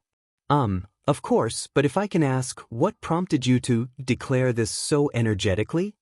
Yamamo asked, seemingly confusing Mei. Didn't you dash? Mei started before she noticed Izuku shaking their head with a grin reminiscent of a Cheshire cat. The other two didn't notice. Doesn't matter, I just prefer Mei. Hatsum is just too many syllables. Mei certainly is a confusing character, Shinszo thought to themselves, though the reasoning is sound enough. Yamamo looked like she was about to say something, but before she could, the doors opened to reveal David Shield. The other people waiting in line early started to cheer, eventually quieting down once David started welcoming everyone in. The queue started moving forwards as people were let in, everyone who was early getting a signature from David, so it took a while for the four to get to the door. Hello Shield, Yamamo greeted, slightly bowing. Yamamo, wonderful to finally meet you in person. And please call me David, we don't do the whole family name thing back home. David took a second to look at the group, noting who is who. With that green hair, you must be Izuku, wonderful to meet you. I'd love to talk to you later on about a support item that, with your quirk expertise, should hopefully be able to help our. He hesitates for a second, apparently trying to think of what to say, eventually settling on balloon-like friend. This earns small giggles from all but Shinszo, who looks dumbfounded at David's shield casually taking to Izuku as if he's known them for years. Wait, do you know David's shield? Shinszo whispered in Izuku's ear, who only giggled in response. Anyway, David started. I'll let you all get in and have a look around, make sure to swing by my booth later though. David says, waving them off as they walk in. Even though they're early, the place is already starting to get crowded. Izuku decides that it's probably a good idea to sort out their quirks now before it gets too crowded. They activate Anonymous before using Tether on their friends, a quirk that when used on someone means that those who are affected by the quirk know where the user and all others affected are, which does well to lessen the Sparkle's social anxiety sparkles. They had told their friends on the way here that they would be doing this, so they weren't surprised at the sudden hyper-awareness of where their friends were, taking them only a second to adjust to the feeling. Mei seemed to get used to the feeling the fastest as she quickly started dragging everyone further into the convention. There are so many babies to see. We can't just stand around and do nothing. Come on. With the encouragement from Mei, they were off. The different inventions, support items, and other assorted bits of technology in the convention were quite frankly amazing, along with the myriad of quirks. Izuku's favorite, however, had to be osmosis. It seemed to let them absorb and synthesize any material they touch onto their body, and even turn it into different shapes like weapons. Very useful. Izuku really wanted to ask the original user, someone named Kabinjuchi, more questions about the quirk, but it would be impossible to figure out who it was in the crowds of people. There were a couple other cool quirks like Animorph, which let them turn into any mammal, which belonged to someone called Benju, and Mana from Gendrinju, which lets the user turn life energy, whatever the heck that is, into physical constructs, all of which are pretty cool. Izuku was apparently muttering about the newly acquired quirks since Shinszo had to shake them out of it. Are you always like this when you get new quirks? He asked. I mean, sometimes? They said, more like a question than an answer. It's mostly just because there's so many streaming in all at once, trying to keep all of the quirks organized is kinda difficult. It's like there's a huge warehouse in my brain that I have to file away all the quirks, or in the future it will be very difficult to find the quirk I need to use, they explained, seemingly losing him in the explanation. I'm gonna pretend to understand any of what you just said, 'cause that sounds like something out of Sherlock, Shinszo said in reply. Ah, that's because Izuku started before something seemed to flicker behind their eyes, quickly taking in their surroundings. There's about to be an earthquake, they stated simply, being ticked off by hypersense, which lets them have heightened senses. Their group of friends seemingly noticed Izuku's stance, preparing themselves for what was about to happen. There was a low rumbling that Izuku could hear, but most people around them could not. There was one person who seemed to also be able to hear it with the rabbit-like ears that Izuku recognized immediately. Tiger Bunny, what the heck are you doing here? That seemed to get her attention immediately. Her whipping around Izuku would have thought it should have snapped. Jesus Christ on a tricycle, Dark Cloud. I could ask you the same thing. But whatever, not important right now, you hear it too, right? Yeah, we need to get everyone out of here safe and fast. They paused for a second. Oh, also, these are my friends Shinszo, Mei, and Yamamo. Everyone, this is T-. She cut them off before they could finish the introduction. Call me Mirko Kid, she said, before using her quirk to jump up into the air to look around, apparently spotting whatever she was looking for since when she landed, she immediately took off in the direction of the capture weapons area. What are you waiting for, kittens? Let's get going. Izuku was the first to follow, their friends following soon after. They could barely hear Yamamo asking Shinszo if Izuku was always so energetic over the rumbling, which was apparently loud enough for some other people, most with mutation quirks, to hear now. Izuku kept their eyes on Mirko, having to activate a mild speed quirk to keep up. Thankfully they didn't need to worry about their friends losing where they were due to tether. They ended up at the capture weapons section where Mirko all but crashed into a pair of heroes Izuku was very familiar with, Mirko already telling them what was happening. Hi, sorry, you probably don't know who I am since I haven't debuted publicly yet, but I'm Mirko, she said as she pulled out a pro hero license. I'm surprised we never bumped into each other while I've been working underground. The frick, Izuku thought to themselves. They had a lot of questions for their old acquaintance later. Basically, thanks to my quirk, I have heightened hearing, and thanks to that I know there's gonna be an earthquake. Izuku stepped in at this point. I'd estimate a Richter 5.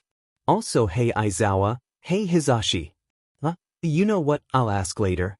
Mike, get everyone's attention and tell them to get to cover. I'll contact emergency services and other heroes to get ready. Mirko, make sure people get to safety and problem child, Aizawa said as he glared at the small child that somehow always ended up in the worst-case scenarios. Just do whatever the hell it is you normally do. At those words, Izuku donned a Cheshire grin, one learned from Aizawa himself. He seemed to know exactly what Izuku was going to ask. And yes, that does mean you can use your quirks, but only to get yourself and others to safety.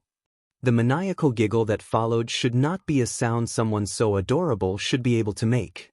How far away is too far away to teleport people to? Izuku asked. Aizawa looked like he was already getting exhausted, especially now that Present Mike had started shouting to people to remain calm as the rumbling became more apparent. "I'll notify Nedu to expect about 2,000 people at his doorstep," Aizawa replied with a sigh as he got his phone out. Shinszo, Mei, and Yamamoto finally arrived just to see Aizawa walk away exhausted from one small, green-haired child, who might as well have had a glowing quirk. They do, for in fact, but they aren't using them. "Huh, must have been going faster than I thought. Hey guys, so I've just been given permission by Eraserhead to teleport everyone away from here and to UA, but I'm probably gonna need y'all's help. Yamamoto, can you make some kind of beacon to lead everyone here? Shinszo, I'm gonna need you to try to use your quirk on anyone panicking to help calm them down, and Mei, get Present Mike to start directing everyone here. You're probably the only person loud enough to get his attention." It took about half an hour, but they managed to get everyone to safety before the building ended up collapsing. Now sitting on the grass outside UA, Izuku had a lot of questions to answer. They were sitting outside of UA waiting to be checked over by paramedics so they could leave by themselves, or for their parents to arrive to take them home. Considering both Izuku's mom and Momo's parents were at work, they would be waiting for the paramedics, but Shinszo's dad was apparently on his way. "Okay, I have a lot of questions," Shinszo started. "Listen, I get it. You're some super powerful genius, so I'm not surprised how you know so many powerful people, but how do the hell you know a pro hero before they even debut publicly? I must admit that is something I was also curious about," Yamamoto adds. Izuku took a moment to look around, deciding the best way to explain everything to their friends. "Well, about a year ago, I was trying to think of ways I could get quirks that would be better for hero work, considering I want to be a hero and all. So, I spent some time searching and found out about this totally legal," they said with a wink, wrestling club called the Underground Masquerade. Basically, a bunch of people get together and fight, anything goes style. Apparently, it got attacked by some creepy quirk stealing floating hand before, so it hadn't been active for a while. Anyway, I show up with a completely altered appearance thanks to a couple of quirks, and just 5 minutes after me getting there everything goes to shit. People start shouting about their quirks not working, and I notice this weird purple cloud with, lo and behold, a creepy floating hand. So, when I notice it reaching for someone near me, I attacked it with a mild acid quirk, enough to make it retract away. And inhale. I should really get better at not rambling so much. A problem for future me. If you haven't guessed already, the person it was reaching for was Mirko, who I didn't know was a hero at the time, since she was relatively new and working underground.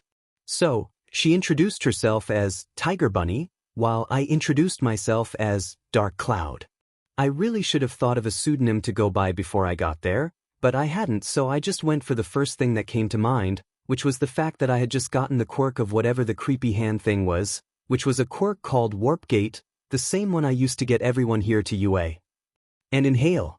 Anyway, I tell Tiger Bunny we need to get out of there, along with everyone else, but due to everyone rushing for the door, no one could escape, so I tell her I can get everyone out with the quirk I had just copied, and she starts getting everyone to go through the warp gate. Now, the way the quirk works is that I have to know the latitude and longitude of where I want the gate to go, which was a bit of a problem since I didn't exactly have an in-depth knowledge of how latlongs worked. Now, luckily for me, I have a quirk that tells me the latitude and longitude of anywhere I have spent over a week total now, but back then, all I knew was that Tokyo was somewhere around 35.0000000, 139.0000000, or at least, I thought that was close. We actually ended up in Shizuoka, some ended up falling in a river, but what mattered was that now we were away from the quirk stealing hand, I could just open a new gate to somewhere a bit more reasonable, getting the latlongs on my phone and ending up just a few streets over from where we all started. The place was actually decided by Mirko, which, now knowing that she's a hero, it makes sense why she chose just outside a police station. It was only then that Izuku remembered there were actually people listening to them and they weren't just rambling to themselves, and from the looks on their faces, apparently part of what they said was weird. It was Shinszo who broke the silence first. How do you say a full-on Shakespearean soliloquy on crack without even batting an eye? Shinszo asked, mouth agape. Personally think a more apt describing drag would be LSD, but crack works. they said with a smile, not answering Shinszo's question. Shinszo looked like they were about to say something, before a dark, almost depressed look settled on his face as he looked up behind Izuku. Wanting to know what upset their best friend, they spun around, ready to kick someone's head, but they faltered when they were greeted by an older, sleepier, gaunt-looking Shinszo clone. Izuku turned quickly to face Shinszo. "You never told me you were a clone." They stage-whispered before turning back around to face Shinszo. "Hey there. I'm Izuku. Who are you?" It seemed that Shinszo would be getting added to the list of people Izuku freaked out with their chaotic energy. They soon collected themselves, however, before completely ignoring Izuku and looking to Shinszo. "What do you think you're doing?" they asked with a cold tone laced with anger, already putting Izuku on high alert. "Release him now." The lion, the witch, and the audacity of this I'm sorry, but what in the ever-loving ifd? I hear just come out of your mouth, Izuku started, standing up and jabbing a finger into the fermented mackerel's chest. "Hitoshi isn't controlling either of us, and he never would. He is one of the nicest and kindest people I have ever met, which is a very long list of people, might I add. Secondly, how dare you assume someone's pronouns were in the 22nd century, you absolute dimwit? Get with the program, it's only existed for over 100 years. Izuku pulled back, turning away to take a breath, before turning back to continue tearing into this bigot. "So if you're going to come along immediately assuming things about people due to the things they cannot control, you are going to right off in the opposite direction and hope you never have to see me again, because I will not be so forgiving next time." The bigot had been shocked into a sputtering mess by Izuku's, quite frankly warranted, outburst, which had apparently drawn the attention of those around them, including one scarf-wearing hero. "Excuse me, sir, but can I ask what your business here is?" Aizawa asked the crusty old man. "I am here to collect my son and take him home, where apparently I need to teach him a lesson since he's manipulated these people here into believing he isn't the villain he truly is."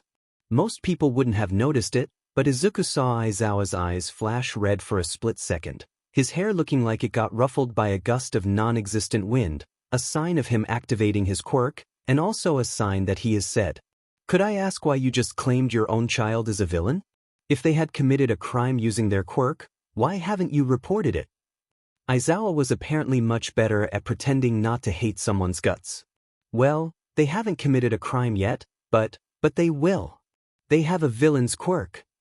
The Team Galactic boss cosplayer shouted like a Karen in a Kmart. Izuku could hear the blood rushing in their ears. "I'm going to ask you a question, and I would recommend you don't lie because I'll find out if you do," Aizawa said, quickly sending a look to Izuku when he said he'd find out. He knew that Izuku had a lie-detecting quirk, polygraph. The only problem was they had to make physical contact for it to work, but luckily Izuku had a way around that. Activating Anonymous, the jackass would barely register Izuku's physical contact, thinking it just a breeze. They nodded to Aizawa indicating they were ready. "Have you ever hurt your child?" Izuku felt the muscles under their hand tenses, not a good sign. "Of course not. How dare you accuse me of such a thing?"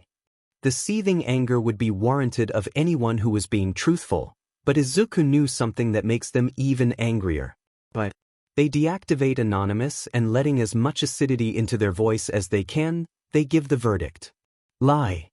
Almost instantaneously, Aizawa's capture weapon is around him.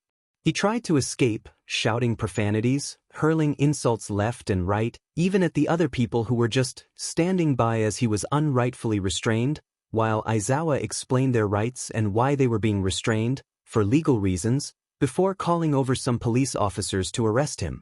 Izuku returned to Shinszo, finding him wrapped up in a blanket of Yamamo's creation. "Hey," they said softly, wrapping their arm around him, which he immediately snuggled into. "You're okay, he is never going to hurt you again." "Ever. I'll make sure of it." Shinszo looked up at Izuku, eyes filled with so much pain, but so much hope. Gods, they're beautiful, Izuku thought, choosing to file that thought away for later. "Promise?" Shinszo asked in a voice so soft, Izuku probably wouldn't have heard it without their quirk. "I promise." Izuku and Hitoshi were sitting in the UA staff room where Aizawa had left them while he explained everything he had heard to the police outside. Yamamo had gone home shortly after the incident and getting checked by paramedics, saying her parents wanted her home as soon as possible after everything that had happened at the convention. Izuku hadn't seen Mei since they arrived at UA, but knowing her, she was probably harassing Power Loader in the support department. And Hitoshi? Hitoshi was out for the count, lying on the sofa, his head on Izuku's lap while they played with his hair. I would do anything for you, they thought, which they were about to file away for future Izuku to deal with later, but they hesitated, which just opened the floodgates for all the thought Izuku had relating to Hitoshi to rush to the forefront of their mind. Every unnecessary glance in his direction, every time they noticed his beautiful eyes, the fleeting appearances of their smile, the first time they had seen him smile just a month before, and while sure, Izuku hadn't exactly had many friends, they were pretty sure that getting butterflies in their stomach every time they saw him isn't exactly a thing someone feels for just friends, or at least not if they've only known them for a month and a bit. It was practically guaranteed at this point. They had a crush for Hitoshi, or maybe a squish, it was hard to tell. Emotions are hard. They had partially realized this before, but they had been pushing those thoughts away for future Izuku to deal with, but it seemed that future Izuku had just become present Izuku. The amount of emotion, the flavor of emotion they felt for their purple-haired friend was, well, it was honestly impressive they had managed to push their feelings away for so long. Wait, they thought, that's what mom's look was. Damn it, how does she get to understand my emotions better than I do? Izuku had been so lost in thought, nothing new, that they hadn't even noticed Hitoshi was awake. He just continued to lay there, not saying anything about how Izuku was playing with his hair, or how they had rested their other hand on top of his without even knowing. They were both happy to just exist. Hitoshi snuggled his head into Izuku, curling up towards them, causing them to freeze playing with his hair. Hitoshi looked up to Izuku, communicating a whole question with their eyes before Izuku continued playing with his hair, giving Hitoshi a soft smile, which when returned by him, a light dusting of pink settled on Izuku's cheeks. You called me Hitoshi earlier, Hitoshi said, still a bit bleary-eyed and probably only half awake. Yeah, I did, Izuku replied softly. Can I call you your given name? Hitoshi asked, making Izuku giggle a little. You already do, silly, they replied, a furrow of confusion in Hitoshi's eyebrows at the response. My dad was part of a criminal empire. I'm not just gonna keep going by his name. And anyway, Izuku is just quicker to say, more efficient. Hitoshi just stared at them for a moment, unblinking until he spoke. It's pretty too, he said, Izuku's blush reappearing as Hitoshi snuggled back in. Ashfif. You know what, he's probably just exhausted and not thinking straight. The two of them stayed like that for the better part of half an hour, Izuku playing with Hitoshi's hair as he lay there, snuggled against Izuku with Yamamo's blanket still wrapped around him. They did have to stop playing with his hair for a minute when their prosthetic ran out of battery. Luckily, Hitoshi didn't wake up again when they got up to go get batteries out of their bag. It was just as Izuku was putting their hand back on when Aizawa walked in, near silent as ever, noting Hitoshi asleep on the couch. Is he doing okay? Aizawa asked. About as well as to be expected of someone whose abusive SPRM donor just got arrested. Aizawa simply nodded to that. I'm surprised I haven't seen you more often, problem child, considering I work here and you're here 3 times a week. Izuku just giggled again. That's because Nedu has me trying to get to his office without any of the staff noticing me, and the vents are great, Izuku responded with a grin. Damn it, another vent gremlin really? Aizawa said with a deep sigh. I have a first year, Tamaki Amajiki, always drops down from the vents in the classroom just before I get there to avoid social interaction. Fmood. Anyway, yeah, I know Amajiki, we ate lunch together in the vent above your office once. Izuku replied excitedly. Don't worry, I never saw you and Mike doing anything that time. I think Amajiki would have just dropped dead on the spot. Still traumatized though, Izuku said matter-of-factly. Aizawa on the other hand had frozen in place. What did you see? He asked hesitantly. It would have been Monday 2nd of June, and I had gotten here early now that I have my public quirk use license for Lightwarp. Anyway, The shortest route through the vents to Ned's office goes above yours. But as I got closer, it sounded like there was some kind of fight going on in there, so I sped up to see if I could help, but turns out the only fight happening was your, you know what, no more detail, there might be children reading. Izuku was actually concerned by how bright red Aizawa was. They hadn't moved a muscle since he had asked the question, and Izuku was starting to worry. At least until he suddenly snapped out of his trance. Wait, what do you mean children reading? Don't ask, a voice to Izuku's right interjected. Both people standing turned slowly to see Hitoshi sitting there, apparently listening to the whole conversation. So much for both Aizawa and Izuku's supposed situational awareness. How Aizawa started, faltering. How much did you hear? Hitoshi only returned a grin learned from Izuku, who themselves learned from Aizawa. The man it was currently being used against. Oh, I heard all of it, he said ominously. Aizawa looked over to Izuku and Izuku looked at Aizawa, then they both looked back to Hitoshi. Tell no one, not even the other staff here.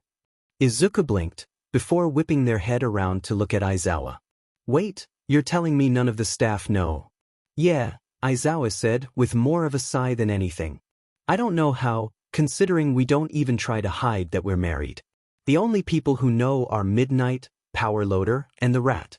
Midnight because she was at the wedding, one of Hisashi's bridesmaids actually, Power Loader because, well, Aizawa faltered while Izuku gasped. He totally walk in on you too, didn't he? Izuku exclaimed, being careful to not be too loud. They collapsed into a giggling fit. Anyway, Aizawa started. The Rat knows because he just knows everything and it's terrifying. Either way, we want to see how long it takes for them to realize on their own. Izuku, who had collected themselves again, replied. Oh, he totally saw you on the cameras. He has all of them open on one of his monitors at all times.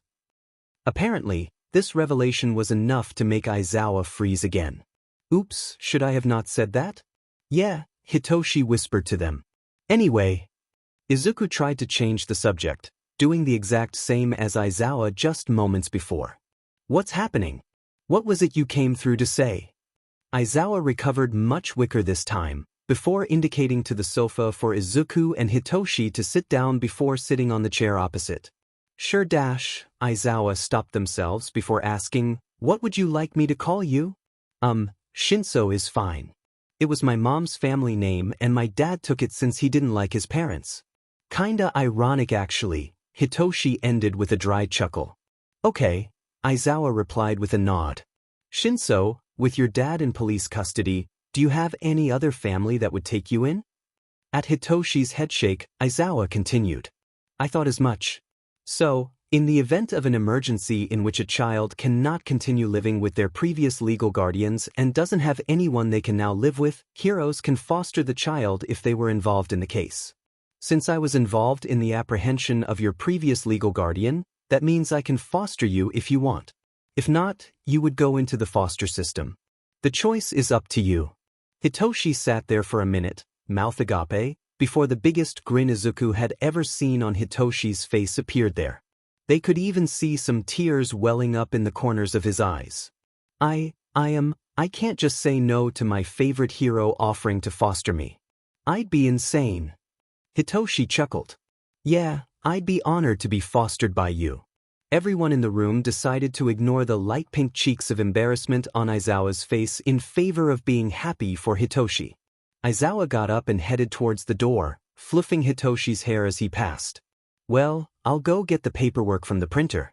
No doubt the Rat's already got everything prepared. And with that, Aizawa was off to add Hitoshi to his family. Izuku was on the couch in the living room, eating their small dinner of onigiri.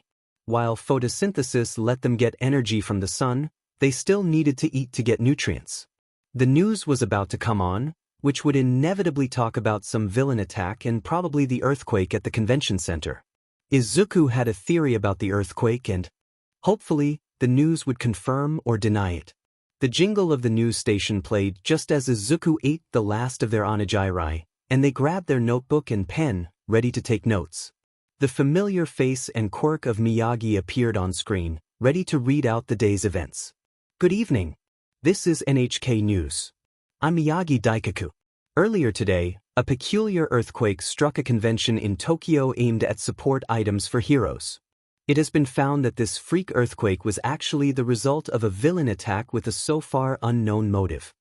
Thoughts of it was weird that the earthquake was only in one location. Izuku thought. Thankfully, there were no casualties and very limited injuries thanks to the quick actions of pro hero Mirko, who made their first public debut at the scene. This is what she had to say. The screen shrunk away into the top corner to show Mirko in front of UA, a microphone in her face. I'm only glad that everyone was all right. I can't take all the credit though. Thanks to the actions of fellow pro hero present Mike, another fellow hero who wants to be anonymous since they're underground and all, and the young'un with the portal quirk that got everyone out of there, everyone was saved and mostly unharmed. The screen went back to Miyagi, but Izuku noticed the uncomfortable shiver Mirko had as the interview was covered by Miyagi again. I guess she doesn't like the media then. She's probably still in the mindset of an underground hero.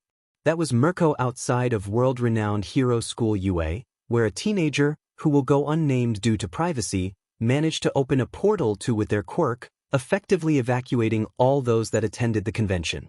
Many people wanted to give their thanks to them, so I hope they're hearing this so they get the thank you they deserve. Nope, no like. Plus, Hitoshi helped too. The news reporter moved on to other news about a villain takedown by the Platinum Hero earlier today. The villain had a quirk that appeared to create weapons out of nowhere, them producing multiple guns and knives, but Izuku suspected their quirk was actually some kind of pocket dimension quirk, since whenever they got another weapon, they looked like they were going through a doorway, then coming out one instantaneously, but at a slightly different angle. That would be a really useful quirk. I wonder if Nedu could get me to wherever they're being held so I could get a copy. It can't hurt to ask, right? Izuku was still writing notes on how they could use a quirk like that when their mom walked in. Izuku! Mom shouted into the house as she took her shoes off. I'm in the living room, Mom, Izuku replied, not bothering to look up as they continued to take notes until she was on the couch next to them, enveloping them in a hug. Izuku noticed a couple tears rolling down her face which she was trying to hide. Hey, I'm okay. We were all fine. You don't need to worry. Inko pulled away to look her child in the eyes. Izuku, I'm your mother. It's my job to worry. She paused to take a shaky breath. And I know it's irrational to worry about you. You're so smart and strong. It's a mother's job to look after her child, but you could look after yourself just fine. I'm useless. I'm a weak woman with a weak quirk, whose child has no use for her, but here I am, being more of a nuisance than anything worrying over you. By this point, Izuku's face was soaked and they were frozen in shock. Mom, listen. Izuku didn't continue until she looked at her child. You are the kindest person I have ever had the pleasure of knowing. Without you, I would have become a horrible, power-hungry, attention-seeking, good-for-nothing bully. I would have been worse than Dad's ancestor who created that criminal organization. The mention of the organization, and Izuku comparing themselves to the man that created it, caused Inko to gasp slightly. Naomasa had told them about him, a man who could give and take quirks at will, who had lived for over 150 years, before All Might had taken him down just 4 years ago. Without you, I would be nothing. Nothing good anyway. So never ever say you are useless. You say that a mother is supposed to take care of their child? Well, I'd say you have gone above and beyond. I'm Izuku's voice broke. They knew what they were going to say was going to hit hard, but they needed to say it. I'm the reason you lost the love of your life, even if it wasn't my fault directly, yet you still continued to care for me. You couldn't be a better mother even if you tried, and I know you still try anyway. Inko didn't hesitate to pull Izuku back into a hug, both sobbing their eyes out. They stayed on the sofa long enough that the news was already over and whatever was on next was already halfway finished. They were both so emotionally exhausted that they decided they would have an early night. They wished each other good night, Inko not going to bed until she had told Izuku how much she loved them at least 100 times when finally Izuku went to bed. And for the first time in a long time, they deactivated insomnia and went to sleep.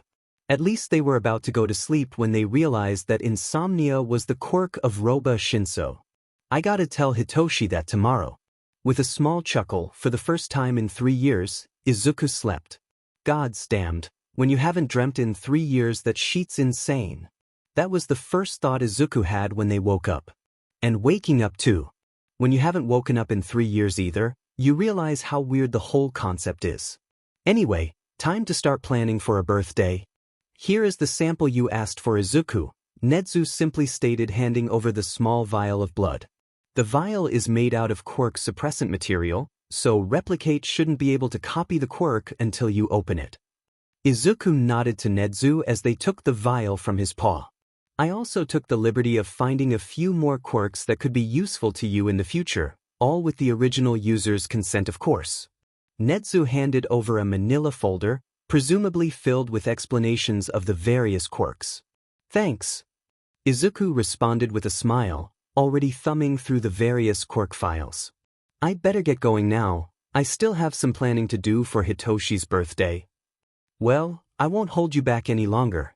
Tell your friend I wish him a happy birthday, and to come to speak to me next time he's here with Shoyuta, Nedu requested before sending the teen off. You got it, Mr. Squirrel Man, Izuku said with a two-fingered salute, and they were gone in a bright flash of light. Their front door slowly faded into view as the drawback of light warp wore off. Fishing their keys out of their pocket, they unlocked the door, leaving their shoes in the gen can, and went straight through to their room. After placing the vial carefully on their desk, they practically collapsed onto their bed before opening the folder of quirk information. The first quirk was the one Izuku had seen on the news, called Pocket. Pocket allows the user to access a small 5 by 5 by 5 meter room that the user can access at any time.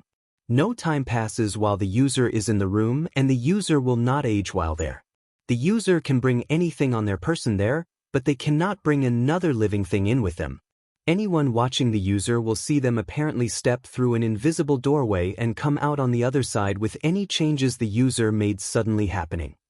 That's an amazing quirk, Izuku thought to themselves. I wonder why they never tried to become a hero? The next quirk was possibly one of the most fun quirks Izuku had seen, called Phantom. Phantom allows the user to become invisible and intangible with the ability to float. When the quirk is active, the user's vision becomes monochromatic shades of green. The user will become completely blind while using the quirk in sunlight. I can become a ghost. I could haunt someone. If Izuku's mom was in, she would probably be worried about the cackle coming from Izuku's room. Nedu, on the other hand, would be proud. The third quirk in the folder was called Angel Wings and was pretty self-explanatory. Angel Wings gives the user 2 large wings between their shoulders and 2 smaller wings at their lower back, allowing the user to fly. The user can fly without the lower 2 wings, but flight is more difficult, and the user cannot fly with just the lower 2 wings. The bones in the wings are broken more easily due to them being hollow for air sacs that make the user lighter. I'd be like a green hawk's. So cool. And finally, the fourth quirk, Bounce. Bounce allows the user to behave like a bouncy ball, except they bounce higher and faster after every bounce. The user will stop bouncing after a set number of bounces. This number can increase with training but starts at 6. The user is indestructible while using their quirk. That sounds like that one bouncy ball from the inventory. Whatever higher power comes up with quirks must really like pre-quirk stories, huh? Izuku swung their legs off the bed, pulling the vial over to them with their mom's quirk. After deciding there's no time like the present, they opened the vial and immediately got around to sorting the new quirks into place. I could probably use Ballistic Body with Bounce to make a pretty sweet combo, and Angel Wings might just become my new favorite quirk ever. Luckily for Izuku, while getting their public quirk use license, it was too much paperwork and bureaucracy to get just Light Warp licensed for use in day-to-day life, so in the end, Izuku can use any of their copied quirks, and they weren't not going to immediately try flying with wings. Maybe I can find Hawks and try to race him, Izuku thought with a giggle. Although I should probably learn how to fly first. Izuku got up from their bed and went over to their desk, sinking into their chair and opening their laptop to try to find someone who can teach them how to fly with wings. They spent around an hour and a half trying to find somewhere, but the closest place was in Hiroshima, So they gave up on that idea and decided they could analyze the many hours of Hawks footage and see if they could learn how to fly just from that. It couldn't be that difficult, right? At some point during their analysis, their mom got home, shouting a greeting into the house which Izuku didn't respond to, too focused on their analysis to notice. Inko did end up coming through to Izuku's room to see if they were there and they just hadn't heard her, but once her suspicions had been confirmed, she went back through to the kitchen to start making dinner. They were eventually practically dragged away from their computer once dinner was ready. "So how was school?" their mom asked as they finished a mouthful of their food. "It was great. We're all planning what to do for Hitoshi's birthday next Tuesday and I think he's caught on that we're all scheming, but he doesn't know the details, so it's fine," Izuku said before feeding themselves another mouthful of rice. "Hitoshi? First name basis." If anyone asked, Izuku did not nearly choke on their food. "I've been calling him that since I ripped his sorry excuse of a birth father to shreds," Izuku said with much more nonchalance than should be possible for the situation. "Well, what are you getting him for his birthday?" Izuku faltered in their eating when they realized they'd spent so much time planning for the day itself, they hadn't thought to actually get Hitoshi a gift. I haven't actually gotten him anything yet. I've been too busy focused on planning for what we're all gonna do that I haven't actually thought to get his gift." Izuku pondered for a moment, staring off into space. "Don't worry about it too much," their mom started. "You'll think of something. Now don't let your food get cold." Izuku nodded, a smile on their face, as they dug back into their meal. It was around 2 in the morning when Izuku finally called it quits on analyzing Hawks footage. They had reshuffled their roster to include angel wings, trying to get used to the feeling of having twice the number of limbs they're used to having. Izuku felt like they could probably fly in a straight line decently well, get away with some very simple aerial maneuvers, but actually using it for hero work? That would take proper training, and they were a couple people they thought could help. The Corvids. "Greenie, hey, do any of y'all know Hawks?" "Rat, I'm sure I could give him a call. He's terrified of me, so he won't say no." "Greenie, thanks Mr. Capybara Man." Mirai, unsurprisingly when you consider his hero name, was up past 2 in the morning when got a notification. Opening his phone, he saw it was Greenie on the Corvids chat, and immediately closed his phone and decided it was a good time to go to sleep. Hitoshi woke at 11 a.m., much earlier than his usual 1 to 2 p.m. wake-up during school holidays, but his mind loved to play this evil little joke on him. It was his birthday, and he would always end up waking up earlier than usual on his birthday, even though he knew there was no point. He hadn't gotten a birthday present from his dad in almost a decade, and the last time he had been wished a happy birthday was at the end of elementary school by some kid with both a crow mutation and ascension emitter quirk. Talk about contradicting societal expectations, huh? For a split second, Hitoshi thought, maybe it'll be different with Aizawa and Hisashi, but he knew that was just wishful thinking. Walking through to the kitchen, Hisashi was already there making pancakes for breakfast. "Morn, listener," they greeted, much too loud for Hitoshi's taste. "Breakfast'll be ready in a couple minutes. Can you set the table for us? Should'll be joinin' us too." Hitoshi got to work laying the table, but it wasn't long before a commotion was kicked up in the kitchen, Aizawa bursting through the door quickly followed by Hisashi. "Problem child's in trouble," Aizawa said in what would sound like his typical monotone voice, but after living with him for a while, he had started to notice the slight intricacies that would indicate how he was really feeling. But this was something Hitoshi had never seen before in Aizawa. What do you mean?" Hitoshi asked, already putting on his shoes to follow his foster parents. "I don't know, all they said was, 'Help, my apartment quick.'" Aizawa had practically dived into the driver's seat of the car, and if Hisashi's stories were anything to go by, Hitoshi better be ready for driving fit more for bumper cars at a fair than city roads. But if Izuku was in trouble, it didn't matter. Looking at his phone to see if Izuku had said anything, he didn't notice the conniving look between Aizawa and Hisashi in the front. "Okay, everyone," Izuku yelled, getting the attention of everyone in their warehouse. "Mike just messaged, they're on their way, we've got 10 minutes max." Everyone started moving things between rooms, grabbing gifts, putting away anything not needed, The only person still in another room by the time Hisashi had messaged them that they were a couple minutes away was Sasaki. "I'm gonna go check on Sasaki," Izuku told everyone else, going through to the workshop, where they had seen him go earlier. The scene that greeted them was worrying. Sasaki wasn't there, window thrown open, things thrown everywhere. And a shattered vial of blood on the ground. Yamada's phone pinged with a notification. Struggling to get his phone out of his pocket, Aizawa turned onto the street of Izuku's warehouse. "Hey Sho, we have a problem," Yamada said, showing his phone screen to him.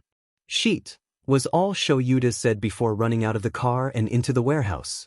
"What's happening?" Hitoshi asked Hisashi, already moving to take his seatbelt off. "Well, Izuku having a problem was just supposed to be an excuse to get you to the warehouse where we were gonna be celebrating your birthday," they started, joining Hitoshi as they rushed in after Aizawa, but apparently Sasaki's missing. What? First of all, they had actually remembered his birthday, but second of all, and more importantly, Sasaki's gone missing. Hitoshi was gonna have to ask questions later. There were more important things to worry about. Running into the warehouse, everyone was in a panic, looking around, running back and forth through rooms. Both Yamamo and Aizawa were on the phone, one presumably to the police, but whoever the other was on the phone to was unknown.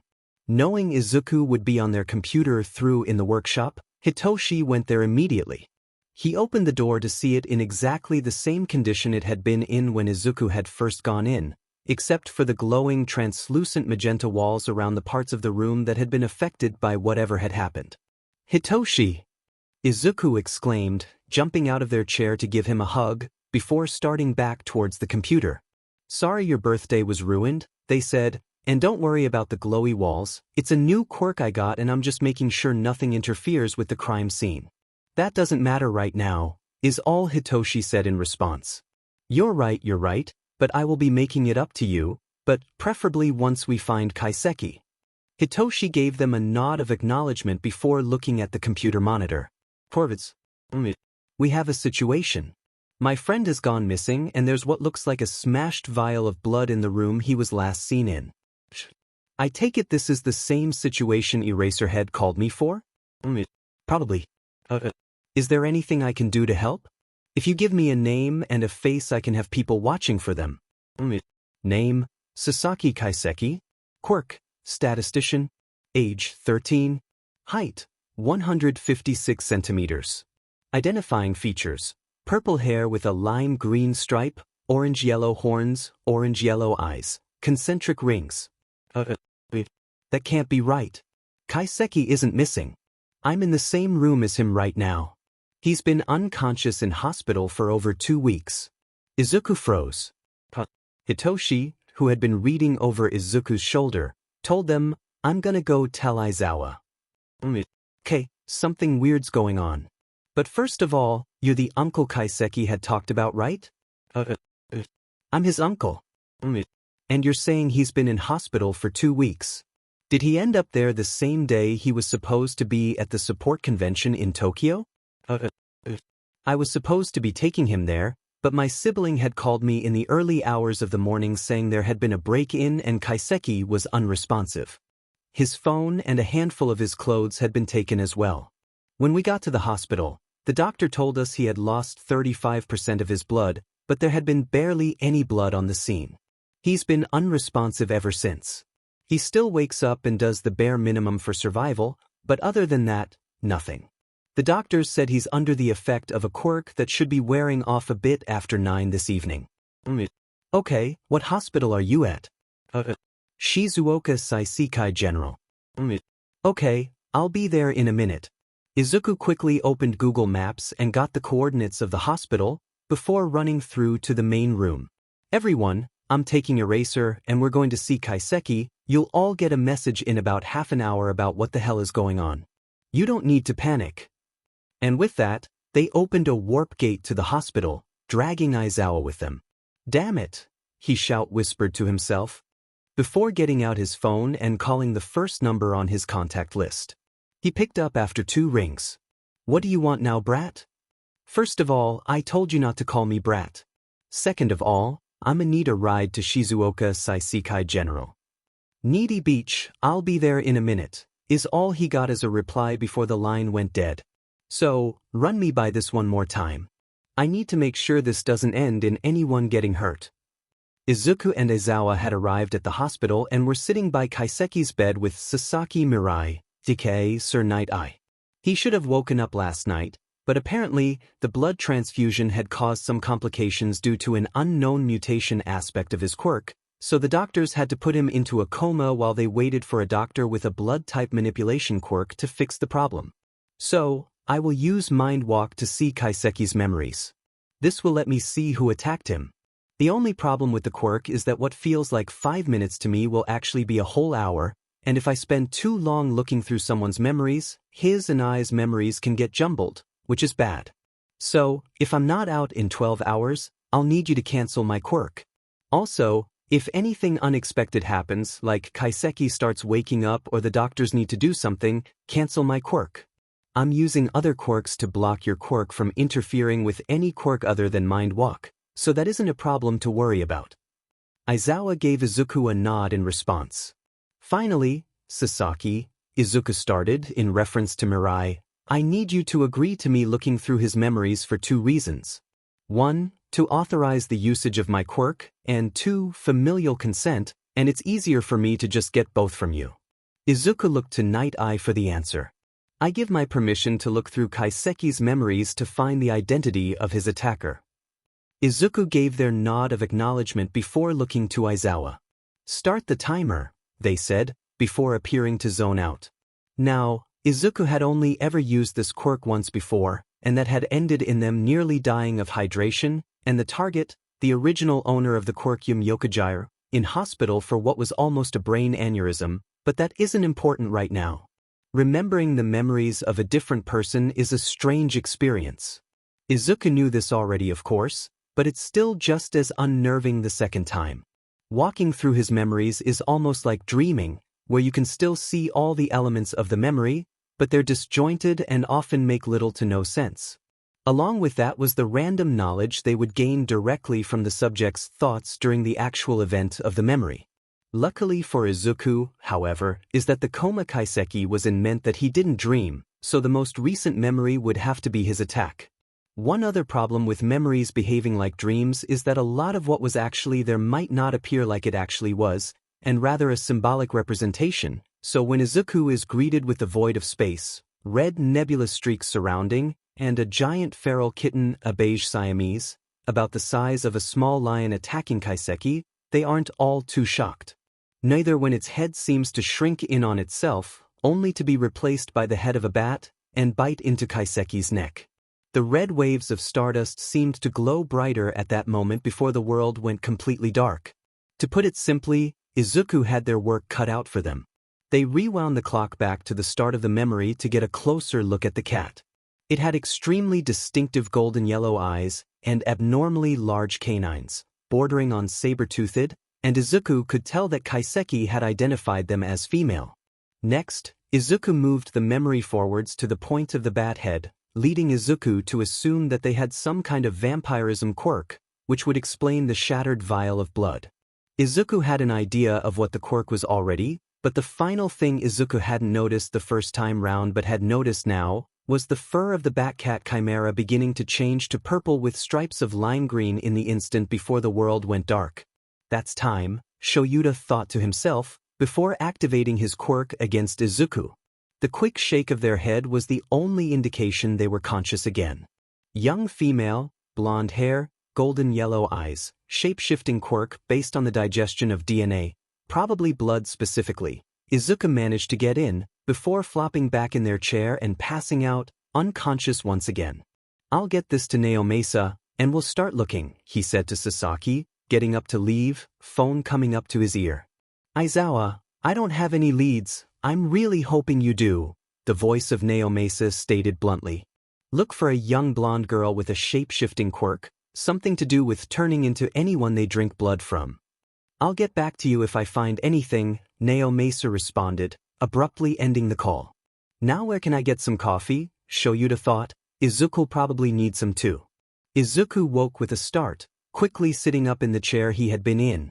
Looking around the room, Sasaki, Sir Night Eye, was still there, noticing Izuku's quick awakening, but Shoyuta was nowhere to be seen. Seeing Izuku looking around the room, Sasaki filled him in. He went to get coffee, for himself and you. You were only out of a couple minutes after you first came out. Did I manage to tell you everything you needed before I conked out? 'Cause I don't remember a thing, Izuku admitted. You gave a description of his attacker. Aizawa was passing the information to Naomasa as he was leaving. Okay. Well, I want coffee, so I'ma go chase him down. See ya. The unamused look on Sasaki's face was the last thing they saw as they left the room. Heading down to the cafeteria they had seen on the way up, walking down the corridor to the elevator they had used to get up to this floor. After waiting for the elevator to get there, the door opened to reveal someone in dark clothes, including a black tank top with a white skull on it, a medical mask, and a baseball cap for some kind of sports team. They were looking down at the ground mostly but kept looking up at what floor they were on. They had gotten on the elevator from the 7th floor, so it was taking a while to get to the ground floor. Also, Izuku had noticed the other person hadn't pressed any floor for them to go to, so they were just waiting for whatever they were going to say or do to them. Sure enough, the mysterious person pressed the emergency stop button, stopping the elevator. Ugh, I just want coffee. Couldn't you corner me in an elevator like tomorrow or something? Izuku seemed to be keeping their tradition of confusing everyone they meet if the mysterious person just staring dumbfounded at them was any indication, though they composed themselves quickly. I don't have time for your snarky sheet. I know who attacked the kid with the horns and I know where you can find them. They gave Izuku a folder filled with loose papers and photos showing presumably the person who attacked Sasaki, along with a guy who looked like he was made of purple mist in a suit, both outside the same rundown bar. Distracted by looking through the information, Izuku was too distracted to realize the lift had started moving again until the door opened and the mysterious person made a run for it. Izuku ran after them, managing to grab their arm to activate Family Tree, a quirk that let Izuku visualize the person's family tree as far back as their shared most recent common ancestor, since it would also tell Izuku who the person was. He tried to get out of Izuku's grip by prying at their fingers, managing to detach their prosthetics, and letting him get away. The sight of the prosthetic falling seemed to startle him, but not enough for Izuku to catch him again. Izuku just shrugged and started walking to the cafeteria, much to the dismay of the few passers-by. Stepping into the large open room, spotting Aizawa was easy. He spotted them walking in immediately, Izuku able to recognize him slouch from here. So are you going to tell me why you're having to put your hand back on? Oh yeah, Bakugo showed up. I'm sorry, what? As in, Katsuki Bakugo? Kid who blew up your hand Bakugo? Yup. How are you unfazed by this? It's a talent, Izuku responded, activating a quirk just so they could do a hair flick before returning their hair to its normal length. But that's not what's important.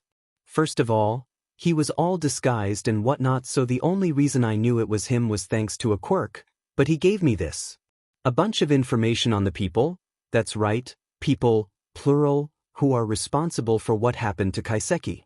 Handing over the folder, Izuku picked up the other coffee cup and drank half of it in one go.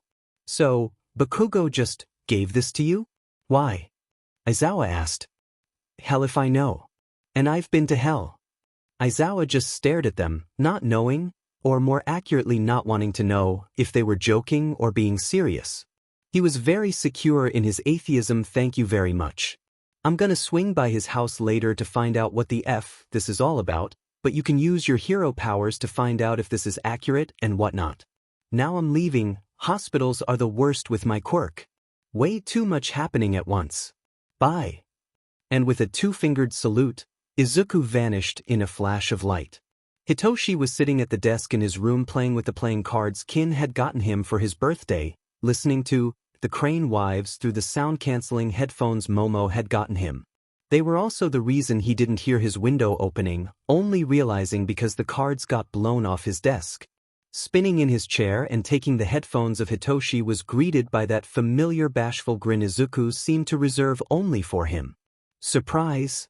They greeted in whisper accompanied by an awkward wave. Hitoshi immediately got out of his chair, wrapping them in a hug. What the hell are you doing here? Hitoshi asked, also in a whisper. It's like 11 at night. Well, I never got to give you my gift, and the stars are really pretty at night. Hitoshi failed to see how those two things were related, but he followed along as Izuku beckoned him out onto the fire escape, then onto the roof. Hitoshi was greeted by a large blanket laid out with 2 pillows. Izuku sat down, pulling Hitoshi with them, then beckoning him to lie down next to them. Looking up to the sky, Hitoshi was saddened by the realization that the night was cloudy. Hitoshi turned to look at Izuku in question, accepting the unspoken suggestion of silence. Izuku simply indicated back to the sky with their right hand before making a motion of brushing the clouds away, and sure enough, the clouds followed, revealing the clear night sky above. Following, Izuku took both of their hands and seemed to move them around the two of them as if trying to redirect something. That something was the light of the city. And as the surroundings grew darker, more and more stars became visible, the clouds still moving to eventually reveal the crescent moon. Izuku let their arms fall to their sides now that they had done what they wanted, their left hand relax in his right. They looked at him as if asking if the contact was okay. In the light of the stars, Hitoshi had never seen something more beautiful than Izuku's eyes at that moment. The reflection of the moon in their eyes perfectly highlighting their irises. They both sat up in sync, somehow communicating with each other without talking. And at that moment, Hitoshi made the decision to move closer, making sure to let Izuku refuse if they wanted to. They did not. It only lasted for a second, but the sight of Izuku's smile, so small yet so happy, was worth it. They rushed back in, wrapping their arms around him, hiding his face in the crook of his neck as they laughed, Hitoshi joining in. Hitoshi opened his eyes at the sudden sound of something rushing by his face, not flinching at the sight of 4 beautiful wings sprouting from the open-back t-shirt Izuku was wearing. Too busy wrapped up in the beauty of them, Hitoshi didn't put together why Izuku had activated this quirk until they were taking off. If anyone asked, no. Hitoshi did not let out a high-pitched yelp akin to that of a puppy. Izuku somehow managed to maneuver him below them so that both their chests were to the ground, their arms around his waist as they soared over the bright lights of the city. The wind rushing through Hitoshi's hair was exhilarating. This was definitely Hitoshi's best birthday. The 5 heroes who stood around that meeting table were the only people Shoyuta trusted and thought would be useful in catching the villains who had hurt Kaiseki. On his left was Sasaki Mirai, Night Eye, who was there for obvious reasons. He'd asked Shoyuta to take lead on this case because he didn't want his judgment to be clouded. On his right was Namuri who, other than Yamada, was the person he trusted the most, and could hopefully nullify the villains they would be attempting to capture before they became a threat. Next to her was a fellow underground hero Silas, whose quirk, Blood Draw, could let them find the location of someone upon ingesting their blood. Opposite Namuri was Ken Takagi, whose quirk Lockdown was one of the most overlooked of the Spotlight heroes. Shoyuta had been trying to convince him to go underground, but he wanted to stay Spotlight for the better pay to provide for his family. The last person in the room was the detective Nao Mesa, who would be coordinating the police force during this takedown. Shoyuta also had a suspicion there was a 6th person in the room, but he was going to let that slide for now, knowing he couldn't make them leave anyway. We don't know what these villains' motives are, so we need to be wary. Our best guess is that they were trying to get to this child. Nao Mesa began, Shoyuta and Sasaki finished explaining the plan. Izuku Midoriya.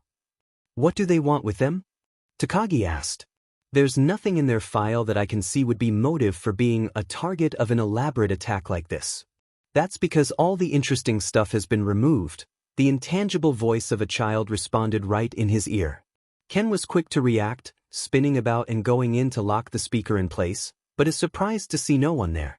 Silas was also on her feet, sword in hand, also looking just as confused. Namuri had been about to jump into action before noticing Shoyuta hadn't moved. The look in his eyes was all she needed to know that whoever was speaking wasn't a threat. Mirai had been expecting them to show up, he was just surprised it took them so long. Sorry, I really should have thought that through. Izuku spoke from Shuta's side as they became corporeal again. Hey there. Call me Izuku. Shoyuta, I'm guessing you knew they were here? Silas asked. I had my suspicions. Problem child? Why don't you explain the interesting stuff? that's missing from your file since you're already here. Gladly. But before you do, I'm going to have to ask you all to sign this. Izuku produced 3 pieces of paper from seemingly nowhere and handed them to the 3 present who weren't aware of their quirk yet. All 3 did so promptly after reading the contract to make sure there wasn't anything misleading.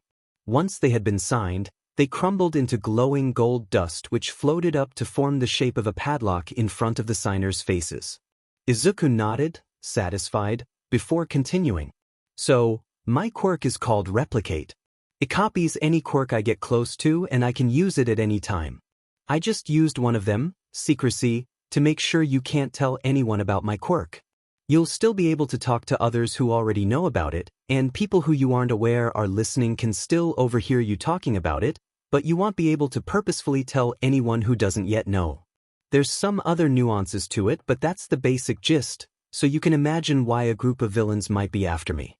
Young minds are apparently very malleable or something, though I've never really experienced the whole young mind thing with having 3 intelligence quirks from the age of 4 and that number only increasing. Also, Shoyuta, I want to come with you on the raid. I'd like to know how they knew about my quirk considering I don't tell just anyone about it. The look Izuku got from Takagi was strange to say the least. Using Psychoanalyst, they could see that he was angry but also worried or concerned in the same way he'd see his mom feel whenever they told her about something they'd done that could have gone badly. Kid, you're not coming with us. First of all, you can't be older than what, 12? And secondly, these villains are trying to get to you, so taking yourself to them is a terrible idea. I don't want to be worrying about you whilst dealing with the villains. In response to his first point, Izuku used a quirk to rapidly age themselves, raising an eyebrow at Takagi as if to imply they were stupid to suggest they were a child, and in response to his second point, he said, I have a proposal then. I will fight against both of you. Izuku indicated to Takagi and Silas, whose real name Izuku didn't actually know, but they decided not to look. Because I can see you think me coming along would be a stupid idea as well. If I win, I can come, if I lose, I don't. They paused before adding, in fact, how about I fight all of you? Izuku then indicated to all the heroes in the room, at once. I still reckon I can win. You must be insane, kid, Silas started. Aizawa, they can't seriously beat all of us, can they? The only fight I've ever lost, Izuku interrupted, was the first time I sparred with Shoyuta here, and I only lost because I didn't know what his quirk was and I didn't have it to use it against him. The horrified look that came over Silas' face almost made Izuku laugh. She turned to Shoyuta. This kid can beat you? She asked, incredulous. Not can. As thus repeatedly. It would take at least 3 top 10 heroes to beat them, and that's if they didn't cancel their quirks. With that, you would need heroes who could actually fight quirkless, and even then it would take a dozen, if not more. Plus, I could just turn into an eldritch horror and destroy the entire planet. Izuku added cheerily. Silas visibly shivered at the suggestion of Izuku's power before composing herself again. So, are we doing this or not? Izuku asked. Izuku was honestly surprised they all agreed to the sparring match. Aizawa had decided to do the meeting in UA, so, after getting permission from the rat, they got ready to fight on the PE grounds. One of Nezu's conditions for letting them use UA's grounds was that any students who wished to watch would be permitted to, and as expected of a bunch of kids given the offer to skip out on class, there were many there to watch. Izuku decided to place walls using photonic matter, mana, and shield, then made them completely invisible using window, just in case a stray attack ended up going towards the gathered spectators. Izuku hadn't de-aged themselves yet, and had also switched out photosynthesis and a couple other quirks so that they would both be more disguised and better equipped to handle the heroes. Izuku had also decided they were going to try their best to hide the fact that they were using multiple quirks by only using easily noticeable quirks that could feasibly be one quirk. So now Izuku had to decide what quirks to use. They had been practicing with their Angel Wings quirk a lot recently and was quickly becoming one of Izuku's favorite quirks. Sticking with the angel motif might be a good idea, especially since they were going to have their natural white hair rather than the green brought about by photosynthesis, which would translate to white feathers. Also using the quirk hoops, which gave them 6 golden rings that can be telepathically controlled, change sizes, and be linked as portals to each other, they can play into the biblically accurate angel's vibe. Finally, glow stick would make them glow. Pretty self-explanatory. With those and a couple general speed, strength, and other general enhancement quirks, Izuku was ready.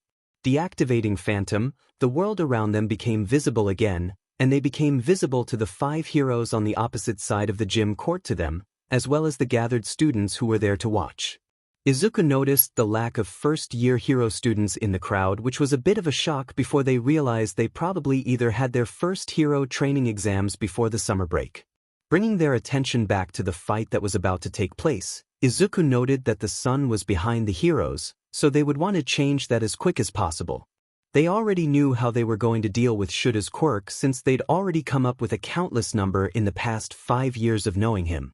Turning next to Night Eye, Izuku knew he would know what attacks Izuku was going to use, and probably already had ideas of countering them, but lucky for Izuku, they'd figured out recently that Night Eye's visions of the future could be changed. It just took a time-altering quirk to do so, so as soon as Izuku saw his eyes change, the sign he'd activated his quirk, they would use the same quirk they used to age themselves up to do so again ever so slightly that Night Eye's prediction would mean nothing. Next was Midnight, who posed 2 problems. First, her quirk, which Izuku had an idea for nullifying, but could also go very wrong if they didn't pay enough attention. The second problem was her whip, which Izuku's plan had only thought so far ahead as avoid it, before Nedu walked onto the field to address his students. Good afternoon all, and what an interesting afternoon it's shaping up to be. Today you will all get to watch a demonstration from your teachers and their colleagues of hero work could look like. I will expect all of you to use this constructively towards your education. For the support course, I ask that you use the events you are about to watch as inspiration for a support device for one of the heroes in front of you, or another hero entirely. Business course, I want you to come up with the most effective merchandise that could be sold inspired by these heroes, keeping in mind that most of them are underground heroes.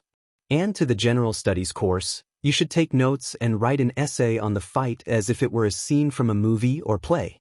Now heroes, I'll leave the floor to you, and please try to keep the destruction to a minimum, Nedu concluded with a deathly stare straight into Izuku's soul. As soon as Nedu stepped of the field, an air horn sounded, yet none of the fighters moved. They all faced each other, Izuku scanning each of their faces to see if one of them would move first. Expanding one of the rings on their forearm, just enough that it would reflect the sunlight into Eraser's eyes. As soon as the speck of light danced across his face, Izuku rapidly propelled themselves into the air, kicking up dust in the process to obscure Eraser's view. Sending one of the rings back down towards the ground and 1-2 in front of their face, they activated a link between the so they could see through to the ground. Izuku noticed that the dust seemed to not be settling, but was instead changing color to a pale pink color. Izuku knew this was Midnight's quirk and assumed she had given the other heroes gas masks of some kind to filter out her quirk. Activating air cannon, Izuku let off a blast of air through the rings, clearing the cloud of gas instantly. The 5 heroes were stood together with their backs to each other, all looking around for Izuku. Realizing they had just gotten rid of the one thing stopping Eraser from canceling Izuku's quirk, they had to act fast. With the rind that was already near them, Izuku deactivated the link between that and the other ring, sending it straight for his head, closing it around his head and covering his eyes. They then tightened the ring around his head just enough that they'd be able to pick him up with it before lifting him to the same level that Izuku had been flying at. Silas tried to grab onto him as he ascended, but Eraser's hero suit design actually caused a problem for him. Shoyuta had designed the suit to be made of a material that would make it difficult for anyone to grab onto to limit the ability of anyone to try drag him down, but in this case his design choice had been a detriment. Hey Shoyuta, you aren't afraid of heights, are you? 'Cause I'm gonna have to leave you up here for a while. Promise I won't let you fall. Izuku shouted, before flying straight for the ground to deal with the other 4. The cheering of the gathered students of it seeing one of their teachers defeated in a fight drowned out whatever retort Shoyuta might have made. Izuku spread their wings out just in time to catch their body just above the ground before alighting gently on the soil. The 4 remaining heroes did not look happy, especially Night Eye, who presumably hadn't seen this happening in his peek into the future. 1 down, 4 to go.